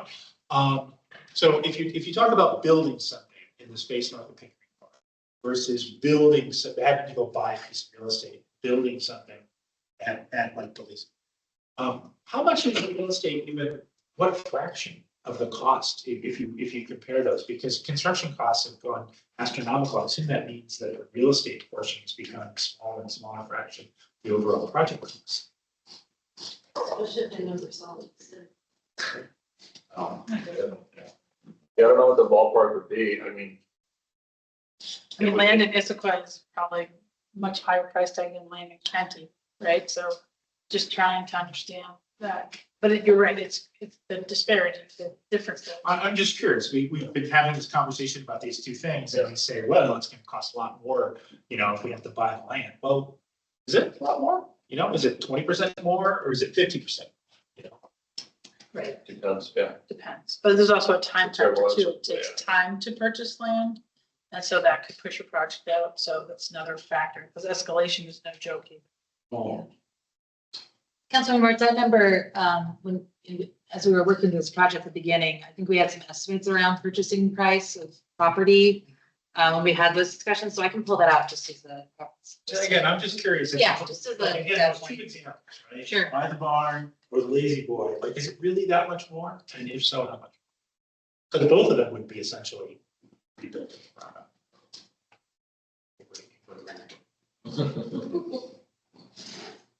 All right, leasing. So I talked about this already a little bit. Would it solve an immediate police need? There were several of you that toured PD and then said, when can we move City Hall? Like now.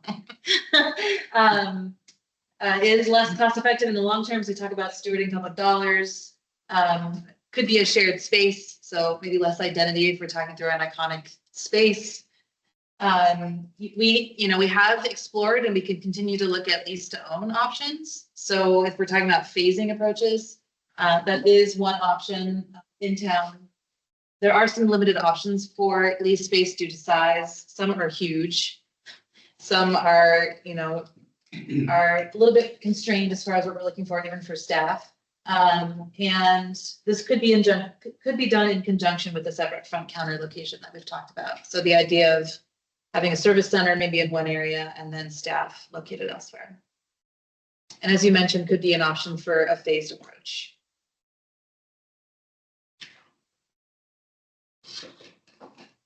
I guess since leasing in the long term is more expensive than building, we are looking at long term. I would see leasing as a short-term solution.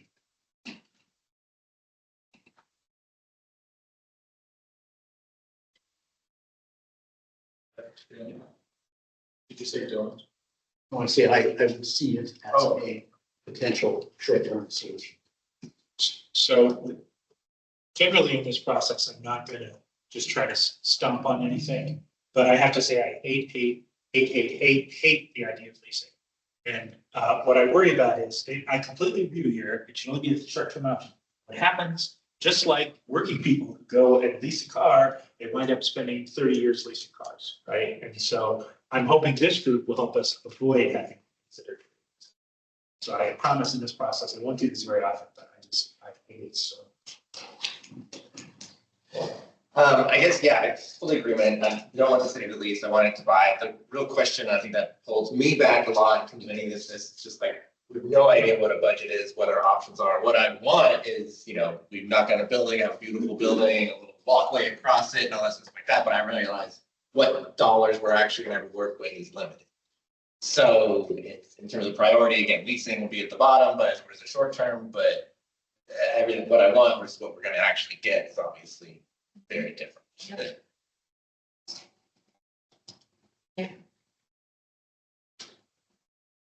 And I think lastly, I had one more, just again, that idea of separating staff with a front counter, which I think is there's another slide.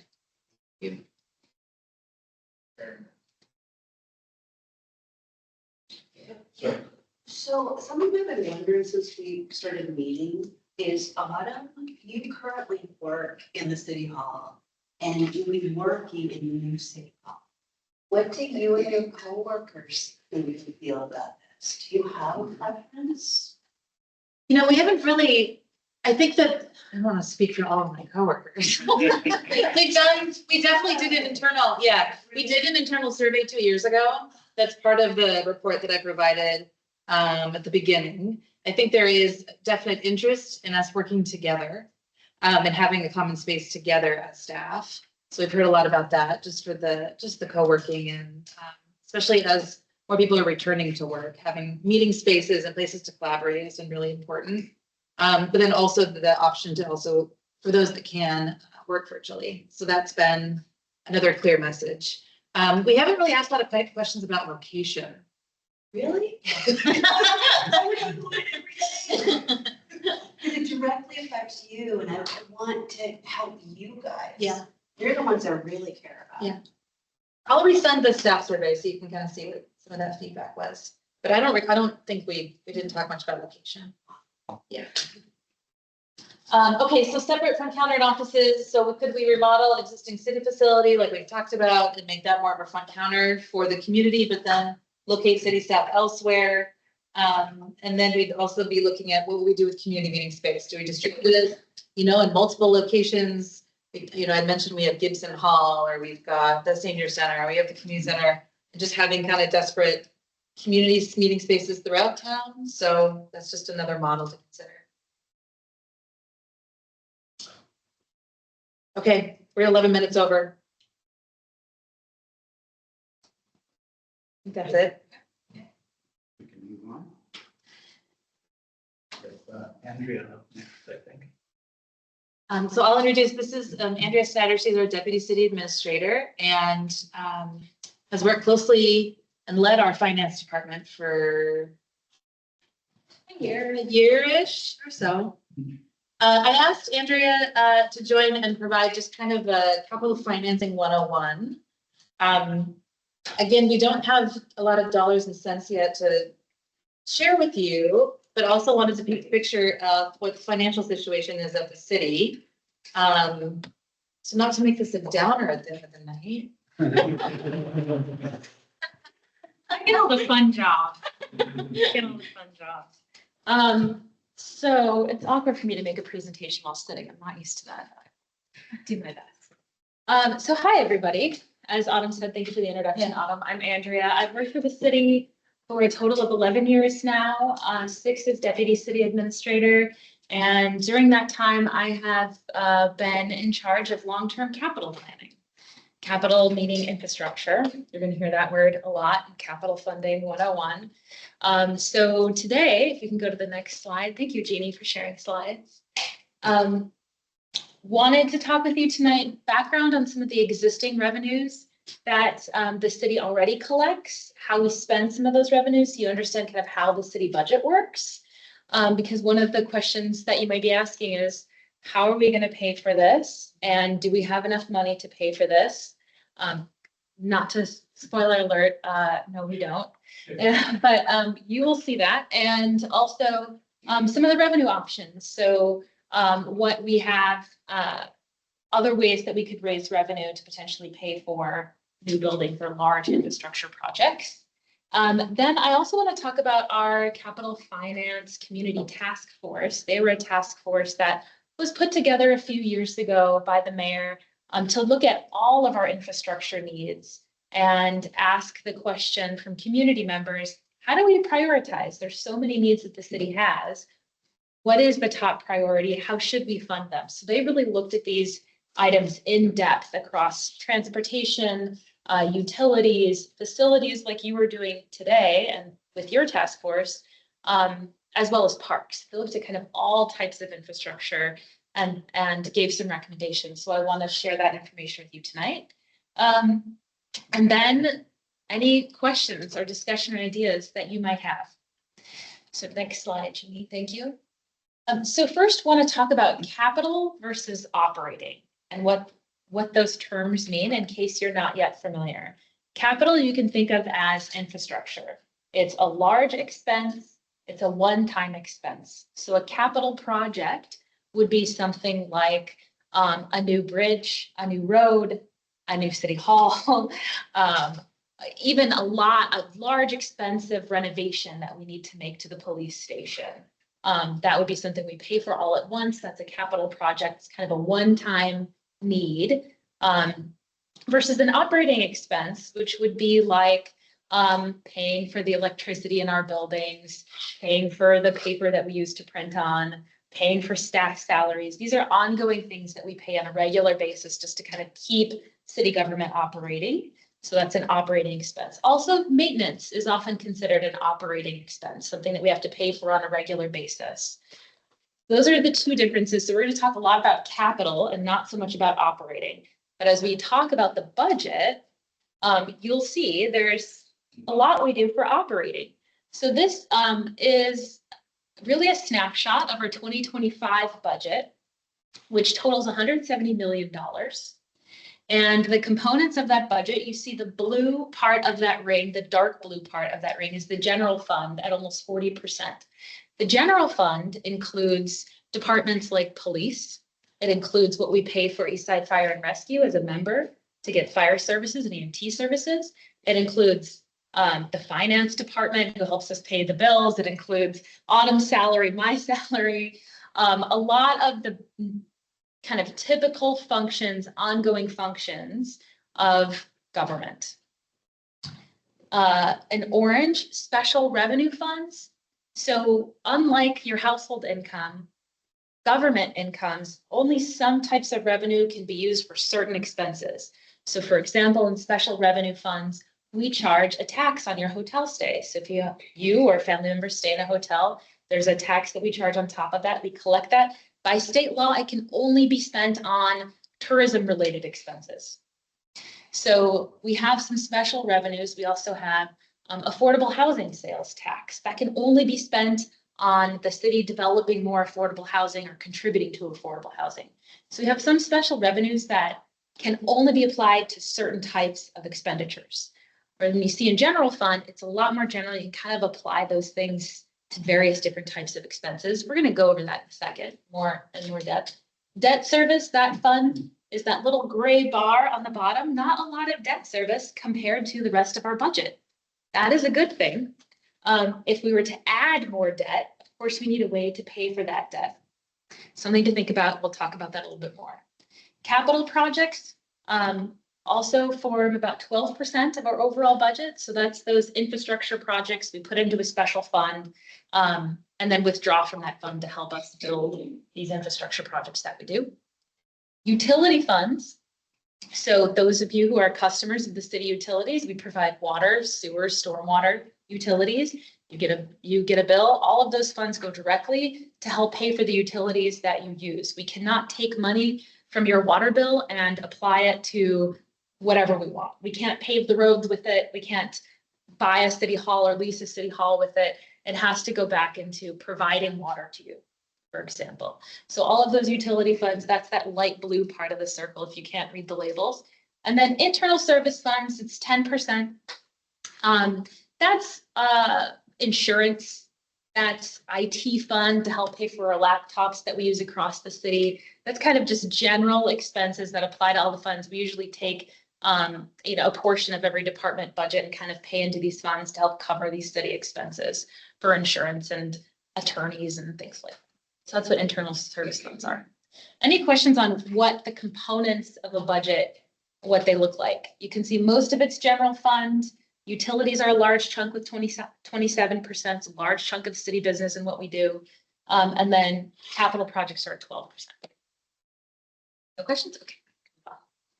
So we talked about general fund being almost 40% of the budget. That's the largest section of the budget because it covers a lot of the stuff that we do that's non-utilities. And so I wanted to talk about some of the main sources of revenue for that general fund, because often the general fund also helps us pay for capital expenses. We take money out of the general fund to put into that capital projects fund. We take money out of the general fund to put into that debt service fund that I talked about.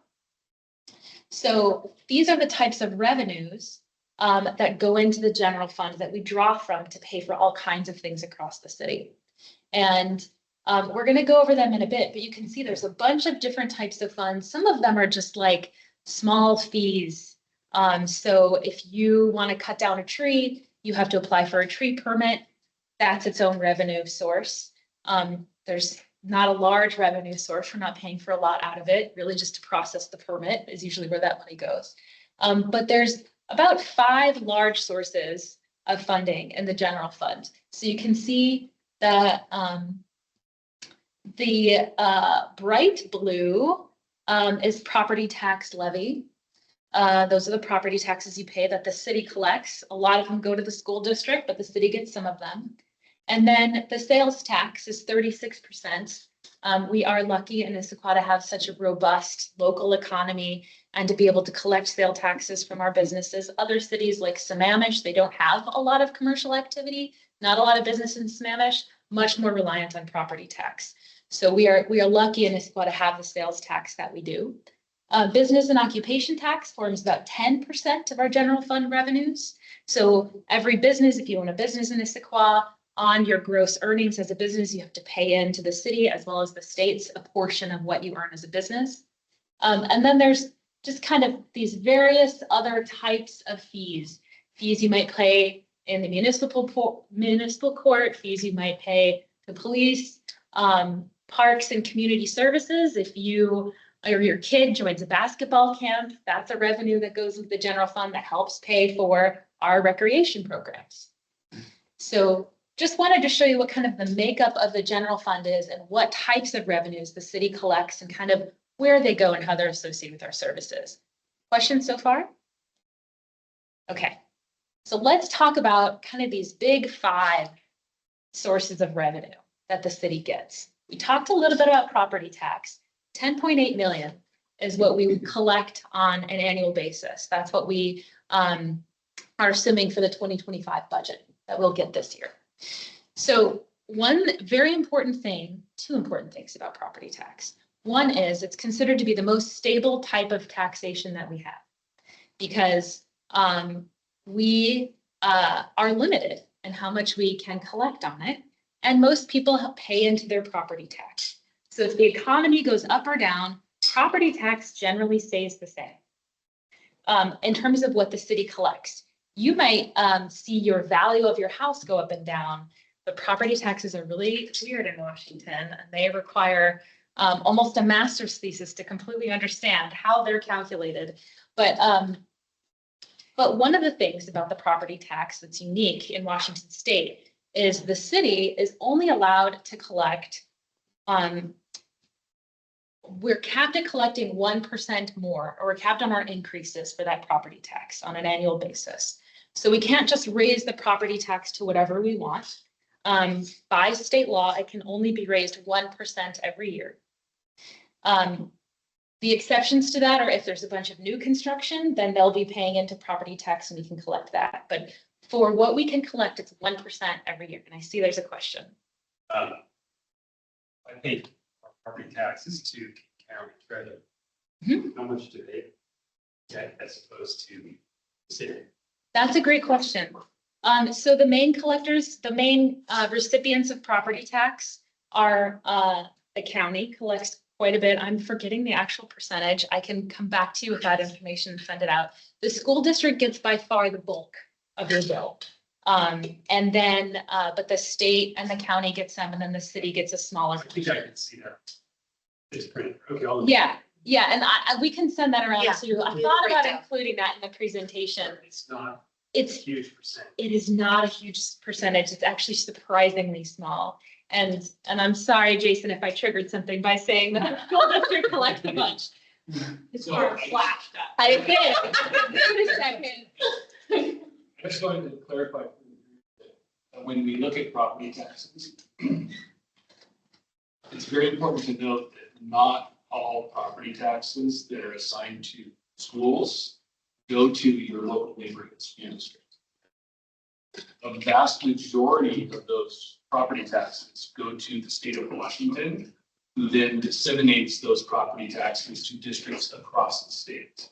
So people that are sitting here that pay property taxes, that there could be a misconception there that I pay tons of money, and it goes to my immediately local school district. That's not the case. A chunk of them do. And I can't give you the percentage either off the top of my head. I'm kidding. I used to have this information on the top of my head.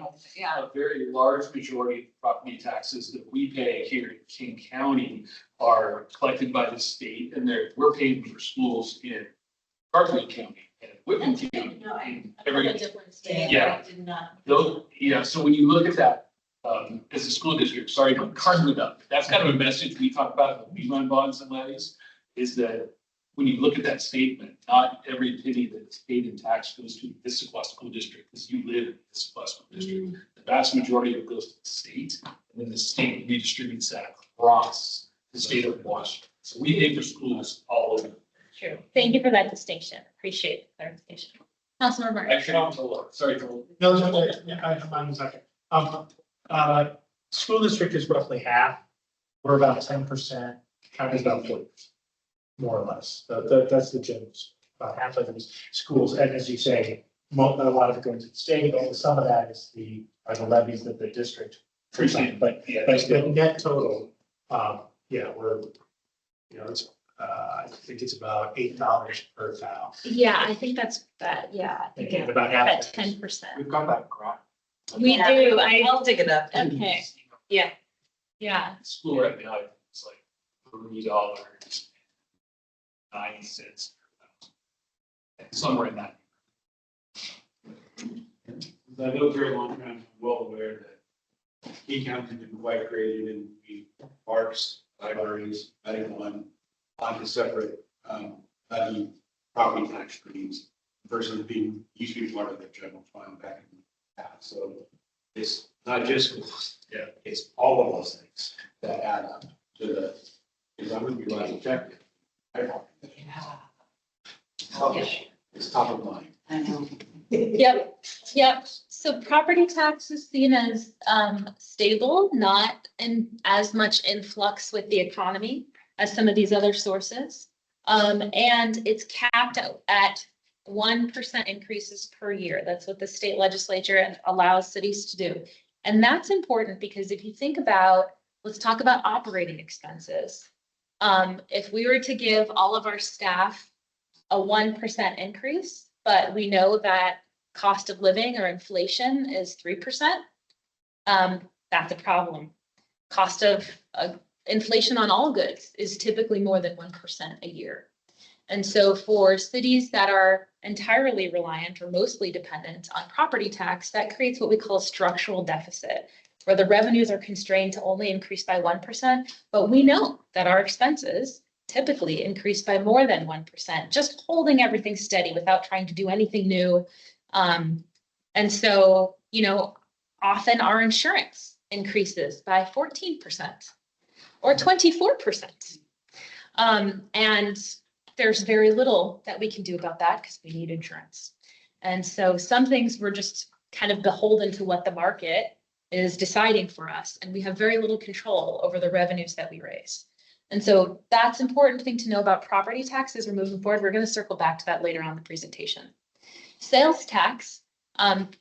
We also just can't increase the sales tax rate when we want to. There's certain things the state legislature allows us to do, but it's pretty much at the same rate. Now, if more businesses move in, if the economy is booming and people are buying more stuff, then we collect more sales tax. If the economy is not doing well, then sales tax goes down. So sales tax is seen as being somewhat of a volatile and hard to predict source of revenue. You can think about this year when we were doing the budget, we first started forecasting it back in August, had no idea what was going to happen with the economy between June and April, or sorry, January and April of this year. All sorts of things have been happening. Hard to predict the future. Business and occupation tax is very similar, also tied to the economy. If we have businesses that are doing well, we get more business and occupation tax. If our businesses are not doing well, then we don't. So both of those are somewhat volatile sources of income, but major streams of revenue for the city. Utility tax is another one on top of the rate that you charge for your water consumption or sewer or stormwater. There's also a tax that we charge on top of that. That goes into the general fund, can be used for any type of expense. And also, it depends. It's a little tied to the economy. People tend to water their lawns less if they're trying to pinch pennies. But generally stable, people usually pay their water bills. And then real estate excise tax, or REIT, is when you sell your home, there is a special sales tax on your home, or if there's a large commercial building or apartment building that goes for sale and is bought, then they pay a portion of that sale in sales tax, real estate sales tax, basically, to the city. And so that's another source of income, also very hard to predict. If we have a large building that goes for sale, sometimes we'll have a large apartment building that's sold, then we'll get a bunch of sales tax, but we don't really know what that's going to bring. Again, very dependent on the economy. Because real estate excise tax is a special type of tax, it's very hard to predict. We only want to spend it on capital type projects. So kind of ongoing revenues or operating stuff, because it's so volatile and so hard to predict, especially in a city of our size, fairly small city where one building can make a really big difference. We want those on capital projects, but it is a major source for our capital projects that we do today. So some background on major revenue sources for the city that we use and can apply towards some of our capital projects, but a lot of it's towards ongoing operating for the city. So let's talk a little bit about the budget. The city of Issaquah has a biennial budget, so it covers 25 and 26. We just adopted it at the end of last year. There were a lot of challenges with this budget. The first is we talked a little bit about that structural deficit.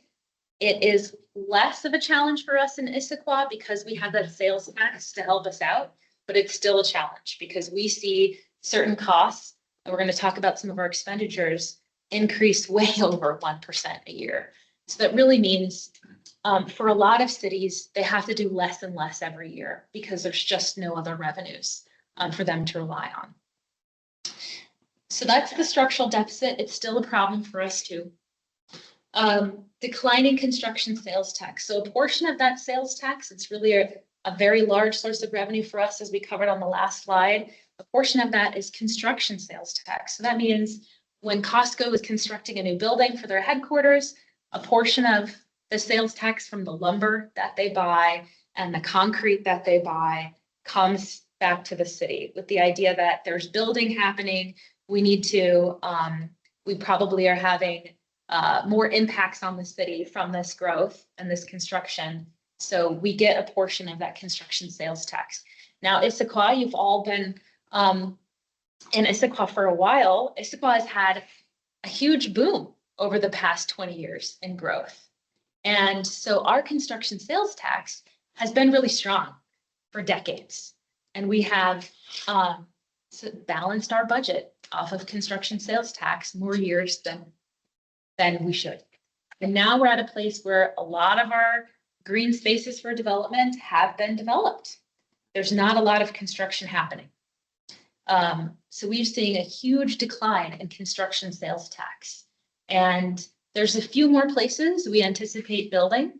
We know where those places are, but on the whole, Issaquah is being more built out. We're looking at redevelopment in the central Issaquah area instead, and that happens at a much slower pace and a more sporadic pace and smaller scale than what we think about with the big Issaquah Highlands construction boom or the Tawas construction boom.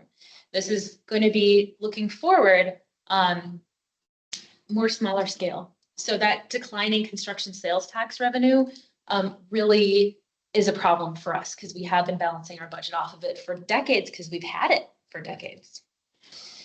Declining permit revenue is tied So when we see a decline in construction, we see a decline in permit revenue. But we still want those planners there when people come in and need a tree permit or want to build a deck or things like that. So those are some of the challenges that we faced with our revenue in this budget, declining revenue. At the same time, we had challenges with expenses. I talked about our exorbitant increase in insurance costs.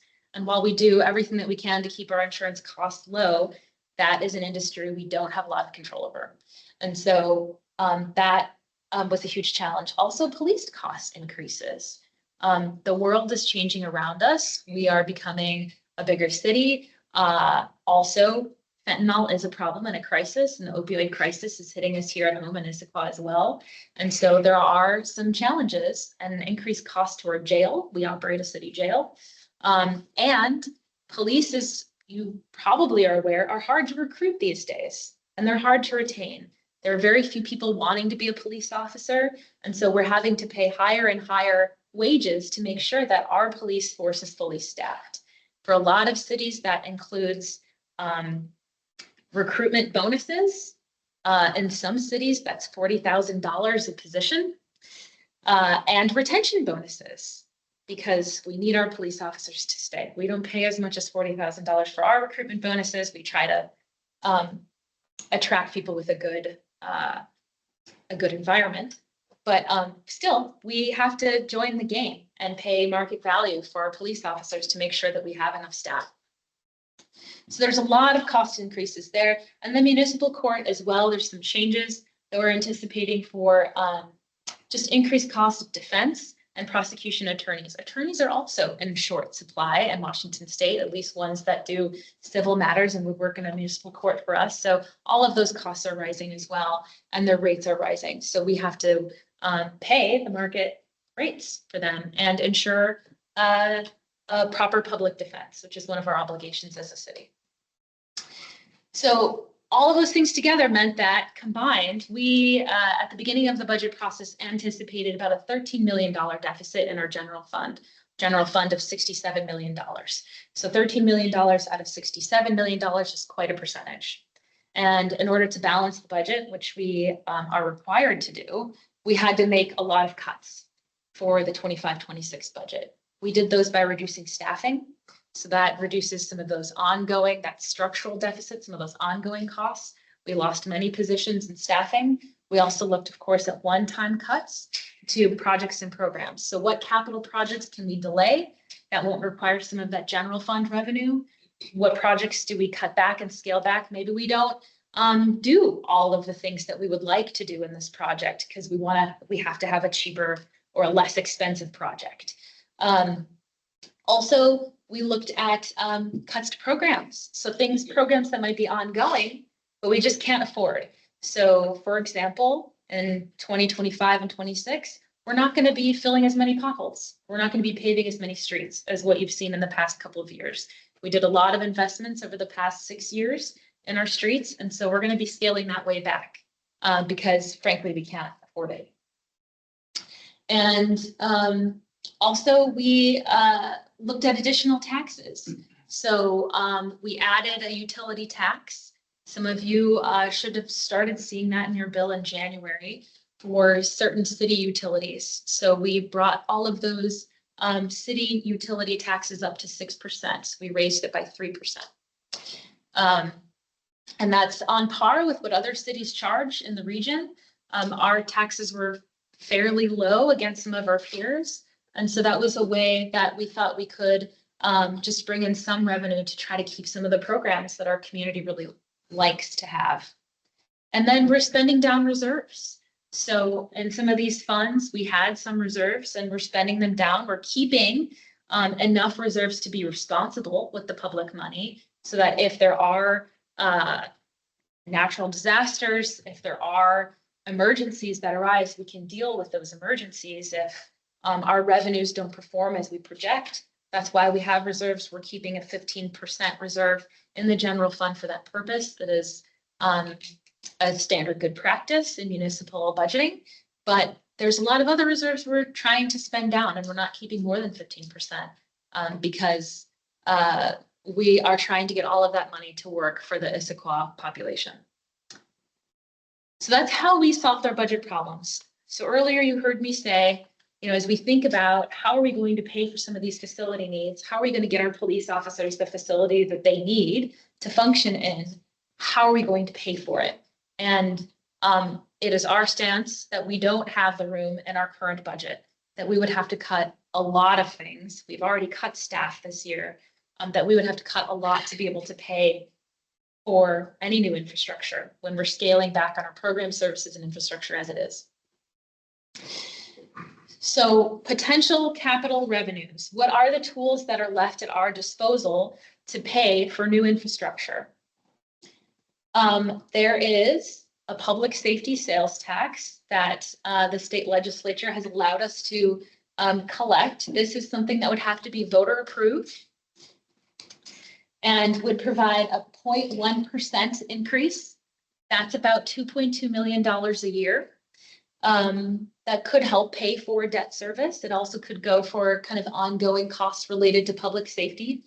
A third of those revenues, a third of that $2.2 million must be used for criminal justice and or fire protection purposes, but the remainder can be spent on whatever.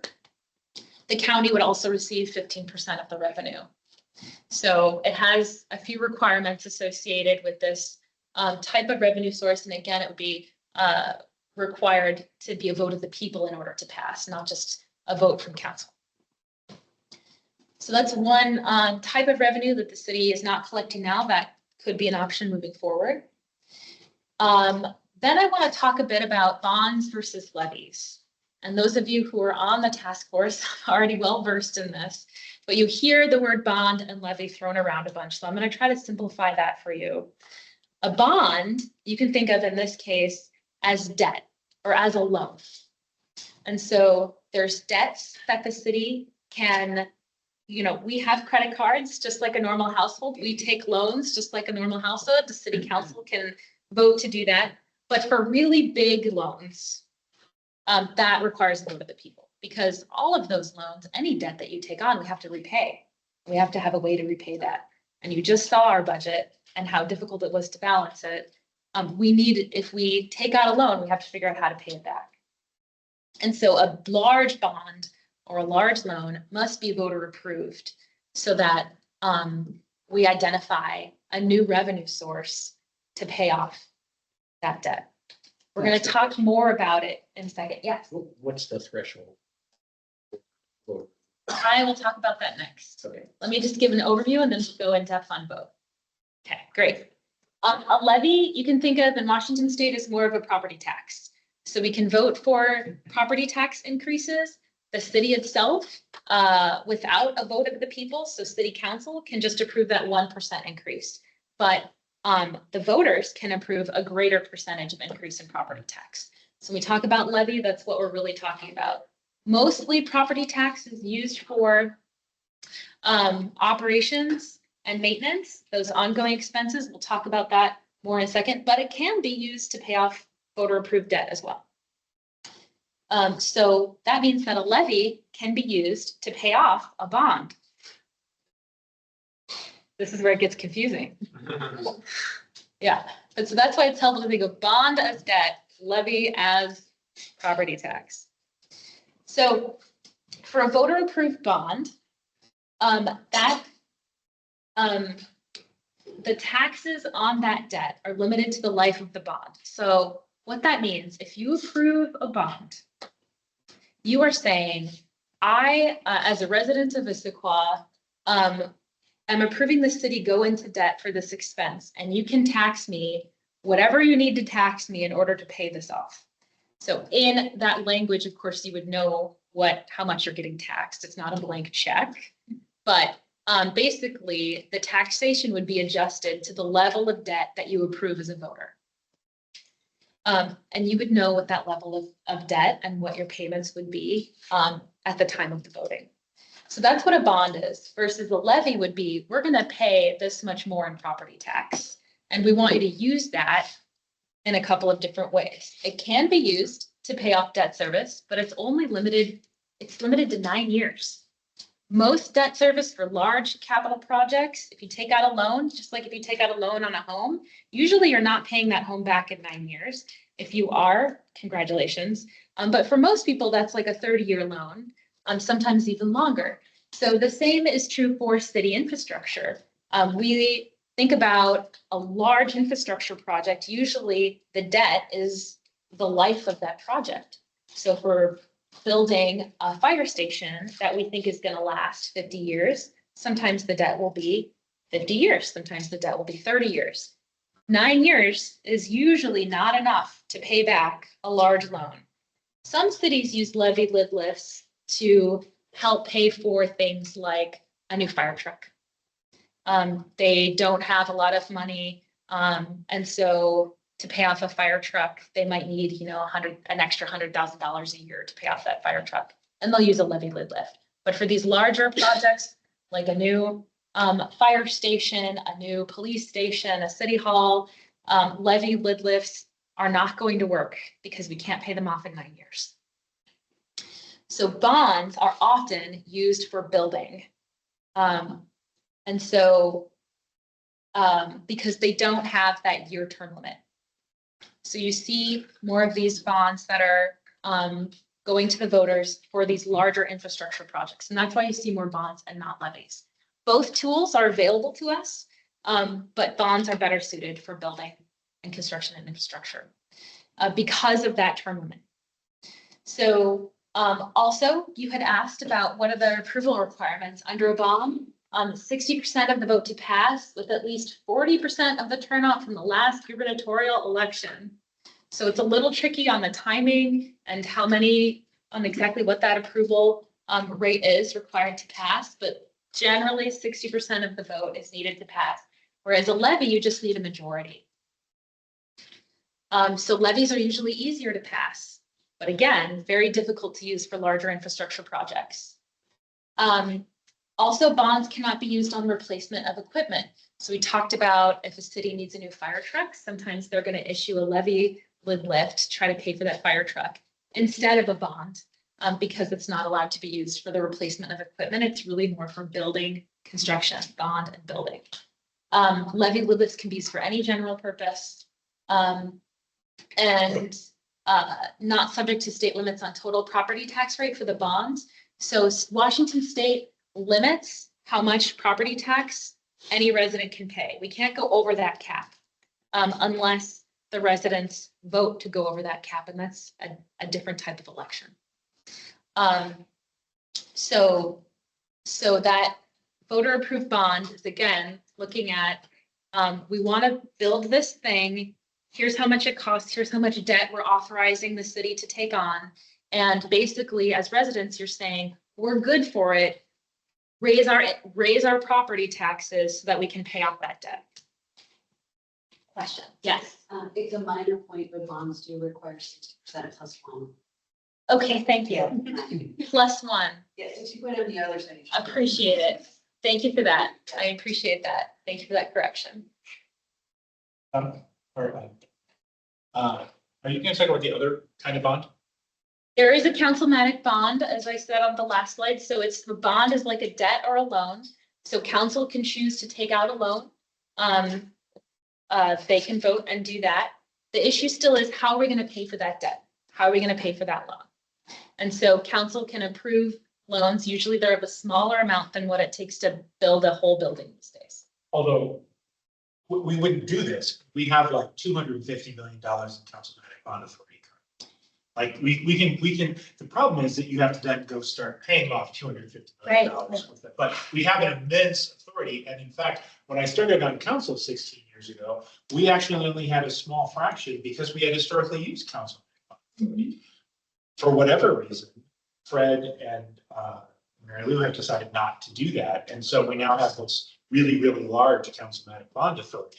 And I still think it's worth understanding under what circumstances it makes sense to do that. Again, it's not a panacea because if we spent 250 million, we'd immediately have to service that with something like $10 million a year out of the general fund that we don't have. That's but right. I think the councilmatic authority, it's worth understanding that we have historically done that, and just in recent years we haven't used it, which is why we have this immense capability. Yeah. Yes. So we yes. Yep. The problem is how we pay for it. So one example of a councilmanic bond that we anticipate coming up would be Pinch Point or the connection. I only know it by its nickname now. Basically connecting South Lake Sammamish neighborhood to the rest of the city with a nice bike and walking trail. It's very difficult to have that connection now.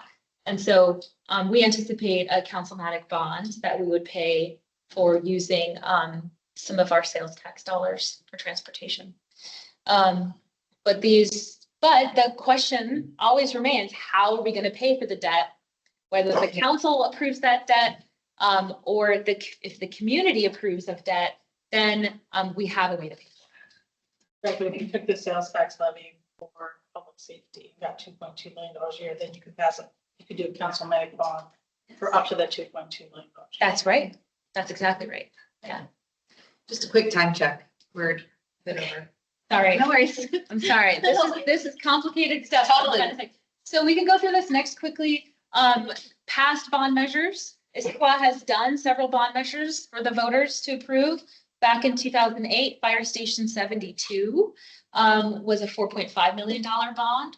It expires in 3 years. It was approved with 67% approval, expires in 3. Next. 2014 park bond was $10 million over the course of 20 years. Passed with 77% approval, and it expires in 8 years. Transportation bond in 2016. This one failed. It did not pass. It was $50 million to be repaid over 25 years. It failed. It only had 54% of approval. That is a majority, but it's not the 60% plus one that we need. So then, of course, we have the Issaquah School District bond. Please, Jason, plug your ears, close your eyes. I don't want to trigger warning for you. It was 642 million. It achieved majority of the votes, a little over 50%, but failed that supermajority that's required for the bond to pass. So those are some of our recent bond efforts, some success, some failures in those larger and more recent bonds. So just some things for you to think about as you consider what are possible ways to pay for any new infrastructure project we take on. Capital Finance Community Task Force, as I said earlier today, that was a task force that was looking at all of our infrastructure interests in the projects across parks and facilities and transportation and utilities, trying to determine what are the priorities we should focus on, because spreading the peanut butter across all of them, it's very difficult to get anything done and make headway on any one of them. So how should we prioritize? That was the first question we asked the task force. The second question we asked the task force was, how do we pay for it? If we're going to build stuff, how do we pay for it? So they provided their recommendations in terms of short-term, medium-term, and long-term. The short-term, they said, spend down those ending fund balances or those reserves, spend those down, put those dollars to work. At that time, we had large reserves. And they said, spend it down, put it on some infrastructure projects, make that money work for the people.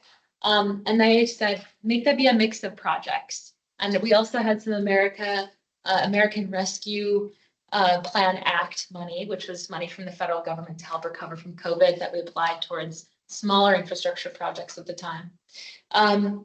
Medium term, 4 to 6 years, or within that time period now, they really wanted to focus on a levy lid lift to help pay for some of debt service on some projects, but also maybe some ongoing expenses can be paid for that, and you can shift more general fund dollars to debt service. And they said transportation should be the #1 priority. And that was based off of information they heard at the time from the community. In our community surveys, over the many years we've done them, we've heard from the community that transportation is the #1 priority. So they said we should apply the dollars towards the priorities that the community expresses. But they said you should look at other needs too. So as we look at this, it's TBD sales tax, but in this sense, it's Transportation Benefit District sales tax, not to be determined. So the Transportation Benefit District sales tax, special sales tax that would be a vote of the people and applied towards transportation projects. The council exercised some of their authority to approve a smaller Transportation Benefit District sales tax, and all of that's going towards transportation funding. But the medium term, from the Capital Finance Community Task Force said, we should look at a levy lid lift, a vote of the people for both the levy lid lift and a transportation sales tax, and look at transportation, but other needs, including facilities. They did discuss facilities and thought that was important. And long-term, they were very interested in a parks district. So Jonathan, I think it was you were talking about shifting some of the county has shifted some of expenses to these other kind of special districts. That would be shifting some of our expenses towards parks, some of our capital projects to a district to help pay for those parks needs. And that would be a longer term thing that the task force had recommended at the time. So just some things to consider as you have more of your conversations about how to pay for facilities needs. Trying to go with that last part really fast, but thank you for listening. Any questions or reactions to that? I'll just ask a really quick question and kind of blends this with our previous conversation. So if we do decide to lease in the short term for general government space, which it seems that we'll do something about that, we wouldn't necessarily have to find money in the general fund to pay for that annual rate. Wasn't there some bucket of money that had a restricted use that we could use for X years? So we would have to figure out how to pay for it. We do have some money that would be available for a lease. That would be including the proceeds from the City Hall Northwest sale, which we anticipate applying towards facility needs of some sort. So it could go to a lease or it could go to other types of expenses for facilities. Another source of funding is we have impact fees that we didn't talk about because they're not a major source of revenue, but they do exist. Those impact fees are if there's a big new project going in, let's say 300 unit apartment building, they have to pay an impact fee for the impacts they're going to have on the community. So they pay a transportation impact fee, they pay a government impact fee because all those new people are going to have impacts on government. And so that there's some fees, especially through our development agreements that we've done, like with Lakeside Industries, they paid a certain check for government services, recognizing they would have an impact on those government services and require the expansion of government services with this development that they're planning. So some of those dollars we could use to pay for growth-related expenses. So they cannot be paid, we cannot use impact fees on correcting problems we had before the new people got here who paid those fees. Does that make sense? So the answer is yes, some kind of, and not probably not for the full term of the lease. Hopefully this will be really quick. It's been like way late. So sorry, so sorry. So, and maybe one of the benefits, I guess, of the council not using its councilmatic bond authority is that your debt service is pretty low as far as the overall budget. So the city is not carrying a lot of indebted. So are there any council policies or other regulations that limit the ceiling of the debt capacity of the city? Yes, and there's some state requirements as well that would state your debt cannot be over a certain amount. So when the council member Martz talks about what our debt capacity is, that's the number that he's referring to. I don't know what that number is today off the top of my head. We are far from it because as you said, our debt service is so low. Thanks. Yeah, and the problem remains, how do we pay for it? We would have to make a lot of other cuts. Yeah. Just following up on your questions.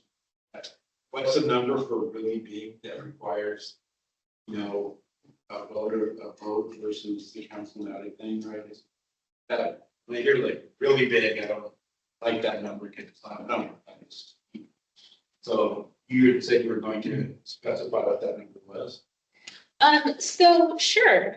So I think it would be if there was something over 15 million, we would need to look at a vote of the people to be able to identify. Seem a lot bigger scale project, so that's like automatic.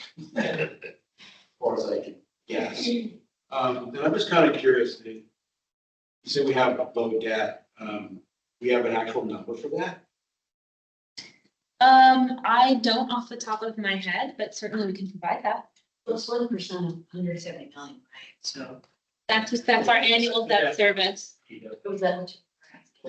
That's the debt servicing. That the debt one. Oh, the actual, I mean, that's it. mortgages. Like I said, they divide that by mortgages. I'm just curious because, again, in the council matter, you know, where does the funding, you know, for that payback comes from? If that much, you know. Legitimately, we could do the project with Calmatic for real to do less than. Yeah, so that's a crazy number, but where would that money come from? What's the council mechanism for raising that money to pay back those other things, right? Yeah, so if, I know Lisa's sharing and everybody's trying to pack them and go home, but, if there was a councilmatic debt that was taken on, councilmatic bond, how we would pay for that would have to come out of what our general fund revenues are. So it would come out of property tax, sales tax. There's no additional revenue streams to deal with. No. That's a question. Public safety sales tax. Have to pay. Except a voter approved revenue stream. Yes. But also, the bunch of stuff that you live here right now, it's gonna probably all this stuff, even more chaos. That's true. They were thinking about raising the cap on property tax. That was voted down yesterday. There's a councilmatic public safety sales tax that is still at play. We're monitoring that and seeing if that moves forward. We'll see. We had, as of 2021, $183 million of councilmatic authority, of which we are using 15, leaving us with 168. Okay. Thanks for saving me the follow-up. That was 2021. I know, like, It's only got- okay. Great. I think that takes care of our agenda for tonight. Do any task force members have any final questions or observations they want to share? If not, it is now 9:01. And we'll adjourn this evening's meeting. Our next meeting. Sorry. Oh, we do have a hand up. Sorry. Barack. Hi, Jess, thank you, everyone. Sorry I couldn't be there. Every comment I wanted to make, someone made. So, well heard and a little redundant, but I'll see you all soon. Okay, our next meeting is Thursday, May 8th at 6:30 p.m. All right.